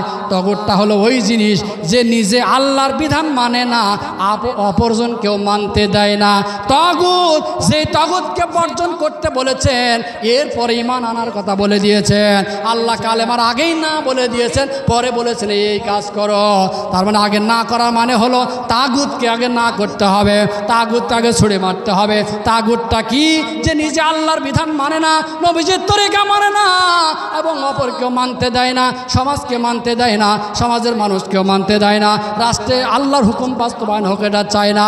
এটাই হলো এক নম্বরের তাগুত। এই তাগুতকে যারা অনুসরণ করবে তারাও তাগুত হয়ে যাবে, একই সমান তাদের অপরাধী হবে। ও কোরআন, তাহলে তোমার কাছে জানতে চাই, আমরা তো মানুষ, আমাদের তো দুনিয়াতে এই দুনিয়ার সমাজে বসবাস করতে হলে আমাদের তো দল মতের দরকার আছে কি নাই? কোরআন বলবেন ওয়ালতাকুম মিনকুম উম্মাতুন ইয়াদউনা ইলাল খায়র। যেরকম আল্লাহু আকবার। সূরা আলে ইমরানের 104 নম্বর আয়াত এবং 110 নম্বর আয়াত, দুইটার মূল সামারি কথা বলছি যেহেতু টাইম কম। আল্লাহ বলতেছেন, কোরআনের কাছে প্রশ্ন করা হচ্ছে, ও কোরআন, যেহেতু আমরা মানুষ সামাজিক জীব, ম্যান ইজ সোশ্যাল অ্যানিম্যাল, আমরা যেহেতু মানুষ সামাজিক জীব, আমাদের সমাজ জীবনে আমাদের রাজনীতি করার দরকার আছে, দল করার দরকার আছে কি নাই? কোরআন যেহেতু তুমি পরিপূর্ণ কিতাব, তাই তোমার কাছে প্রশ্ন থাকলো। কোরআন বলে দিচ্ছে যে হ্যাঁ, ওয়ালতাকুম মিনকুম উম্মাতুন ইয়াদউনা ইলাল খায়র, হ্যাঁ অবশ্যই অবশ্যই অবশ্যই একটা দল থাকবে, যেই দলটা মানুষদেরকে ভালো কাজের দিকে ডাকবে, ওয়া ইয়ামুরুনা বিল মারুফ, মানুষদেরকে ভালো কাজে ডাকবে, ওয়া ইয়ানহাউনা আনিল মুনকার, মানুষদেরকে খারাপ কাজ থেকে বিরত রাখবে। এই জায়গায় ব্যাখ্যা অনেক, এতটুকু ব্যাখ্যা না বললেই হবে না। সেটি হলো, অনেক দল আছে ভালো ভালো কথাও বলে, কিন্তু পরের যে শর্ত, পরের যে যোগ্যতা, অন্যায় কাজ থেকে মানুষদেরকে নিষেধ করতে হবে। আবার 1 নম্বরের ইমানদার হাদিসের ভাষায় যেটা পায় সেটা হলো হাত দ্বারা বাধা দিতে হবে। তার মানে হলো ভালো কথা বলা যায়, বলা সহজ, কিন্তু অন্যায় কাজে 1 নম্বরের ইমানদারের কাজ হয়ে বাধা দেওয়া, পরিবর্তন করে দেওয়া। এই দলের অভাব বাংলাদেশে আছে না? না, বড়ই অভাব, বড়ই অভাব। আর এই জন্য এই সমস্ত দলকে তারা যেন কখনোই সামনে দিকে যেতে না পারে, এই জন্য নাস্তিকদের সব সময় চুলকানি আসে। আমি কোনো দলের পক্ষে বিপক্ষে বলছি না। কোরআন তুমি বলে দাও, তাহলে দল করার প্রয়োজন কোরআন দিল কি দিল না? দিল। ওয়ালতাকুম মিনকুম উম্মাতুন ইয়াদউনা ইলাল খায়র, উম্মাত মানে দল। আবার কুনতুম খায়রা উম্মাতিন উখরিজাত লিন-নাস, ওই সূরা আলে ইমরানের এবার 110, আগেরটা 104 গেল, পরেরটা 110। এখানে বলছে দলটা অবশ্যই থাকতে হবে।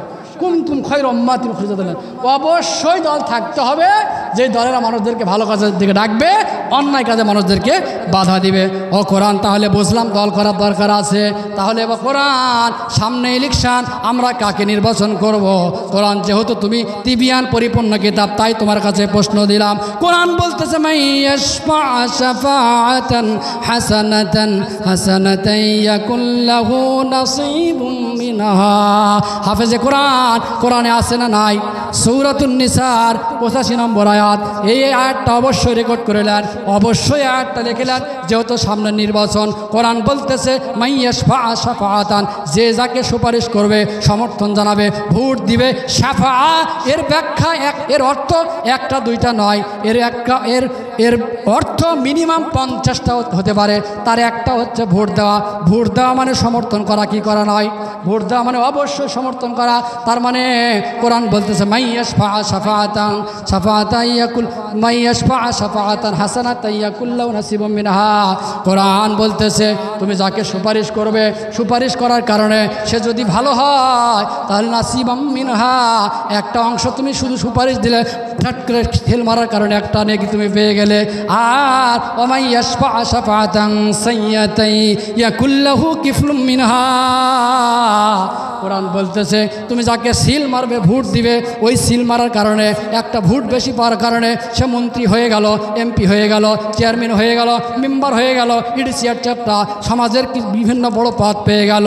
তাহলে এই পদ পাওয়ার কারণে শক্তি পেল, আর এই শক্তির পাওয়ার কারণে সমাজে যা ইচ্ছা তাই করবে, হুড়হাঙ্গা করবে, চাঁদাবাজি করবে, মানুষকে দিনে দুপুরে মারতে কোনো দ্বিধাবোধ করবে না, এই মানুষটাকে মেরে ফেলবে।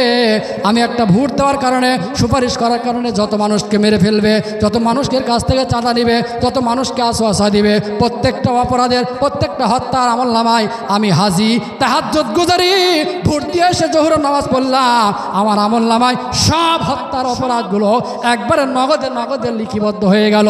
বলছেন কে? এবার হুজুর এতক্ষণ বলেছেন, ভালোই বলেছেন, এবারে বেঁধে গেল। কথাটা কি আমার? এটা কোন সূরা বললাম? সূরা নিসা। কত নম্বর আয়াত? 85 নম্বর আয়াত। তাহলে এটা অবশ্যই রেকর্ড করা দরকার নাই। এটা বাড়িতে দেখবে যে হুজুর বড় বড় কথা বলে ঠিক কিনা। সরল অর্থেই ঠিক, আর ব্যাখ্যাতে গেলে তো আরো মরে শেষ। আপনি এর ব্যাখ্যাতে গেছেন না, আপনি আরো মরে শেষ। মূল কথাতে আপনি শেষ হয়ে গেছেন, প্রথমে শেষ। তার মানে এক ঢালে আপনি শেষ, 2 ঢাল দেওয়া দরকারই নাই। এক ঢাল দিয়ে শেষ মানে কোরআনের সরল অর্থেই আমি কেটে পড়ে গিয়েছি। সম্মানিত উপস্থিতি, তাহলে কোরআন পরিপূর্ণ কিতাব। এবার ওই আয়াতের ওই আয়াতের বাকি অংশের দিকে আমরা যাই, যেহেতু আর 6 মিনিট সময় আছে।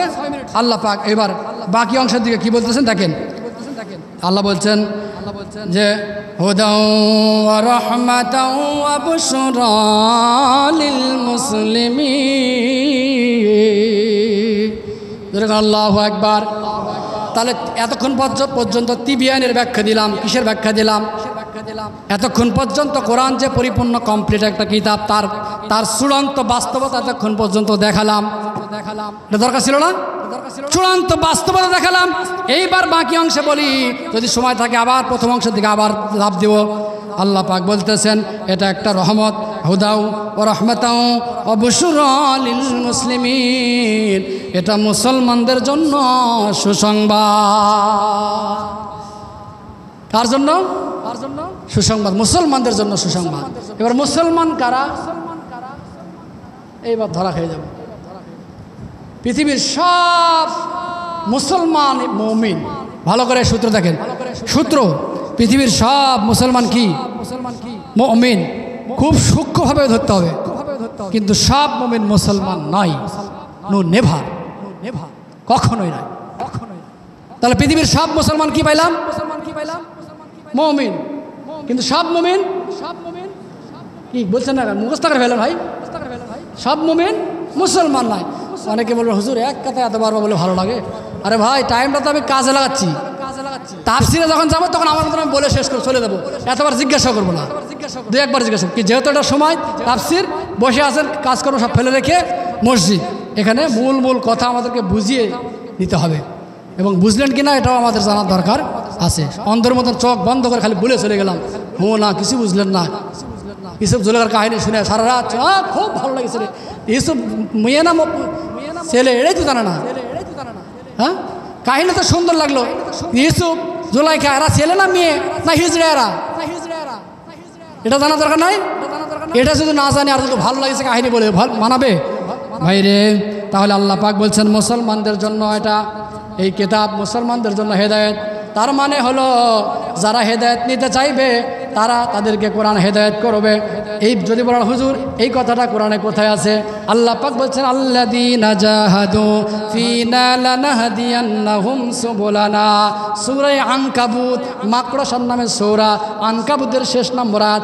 আমরা আলোচনা করতেছিলাম কোন সূরা? মৌমাছির সূরা। এবার শেষ দিকে আসলাম, তথ্য দিলাম কোন সূরা থেকে? আনকাবুত, মাকড়সার নামে সূরা। হুজুর এগুলো বানানো কথা কোথা থেকে নিয়ে আসে নাকি? হুজুর বানানো কথা নিয়ে আসেন নাকি? তাহলে আনকাবুত, এই আনকাবুত নামের সূরার শেষ নম্বর আয়াত রেকর্ড হচ্ছে, পরেও সাজদার নিতে পারবেন ইউটিউব থেকে। এই মাকড়সার নামের সূরার শেষ নম্বর আয়াতে আল্লাহ পাক বললেন আল্লাযীনা জাহাদু ফীনা লানাহদিয়ান্নাহুম সুবুলানা। ও দুনিয়ার মানুষে, তোমরা যদি সঠিক পথ পাওয়ার জন্য চেষ্টার মতন চেষ্টা করো, তাহলে সঠিক পথ পাওয়ার জন্য যত পথ দরকার আমি আল্লাহ প্রত্যেকটা পথ পটপট করে খুলে দিব। দেখেন সুবুলানা, সাবিল এক বচন, বহু বচনে সুবুলানা, তার মানে আল্লাহ একটা পথ দিবেন না আপনার জন্য, সরল সঠিক সোজা পথ দেখানোর জন্য যত পথ দরকার আপনার সব পথগুলো দিবেন। সেটা হলো সুবুলানা। আল্লাযীনা জাহাদু ফীনা লানাহদিয়ান্নাহুম সুবুলানা। যত পথ দরকার, যত মত দরকার, যত রাস্তা দরকার সঠিক পথে আসার জন্য, মুসলমান হওয়ার জন্য, প্রকৃতি মুসলমান হওয়ার চেষ্টা করার জন্য আমি আল্লাহ ওয়াদা দিলাম তোমাদেরকে সব প্রসেস করে দিব।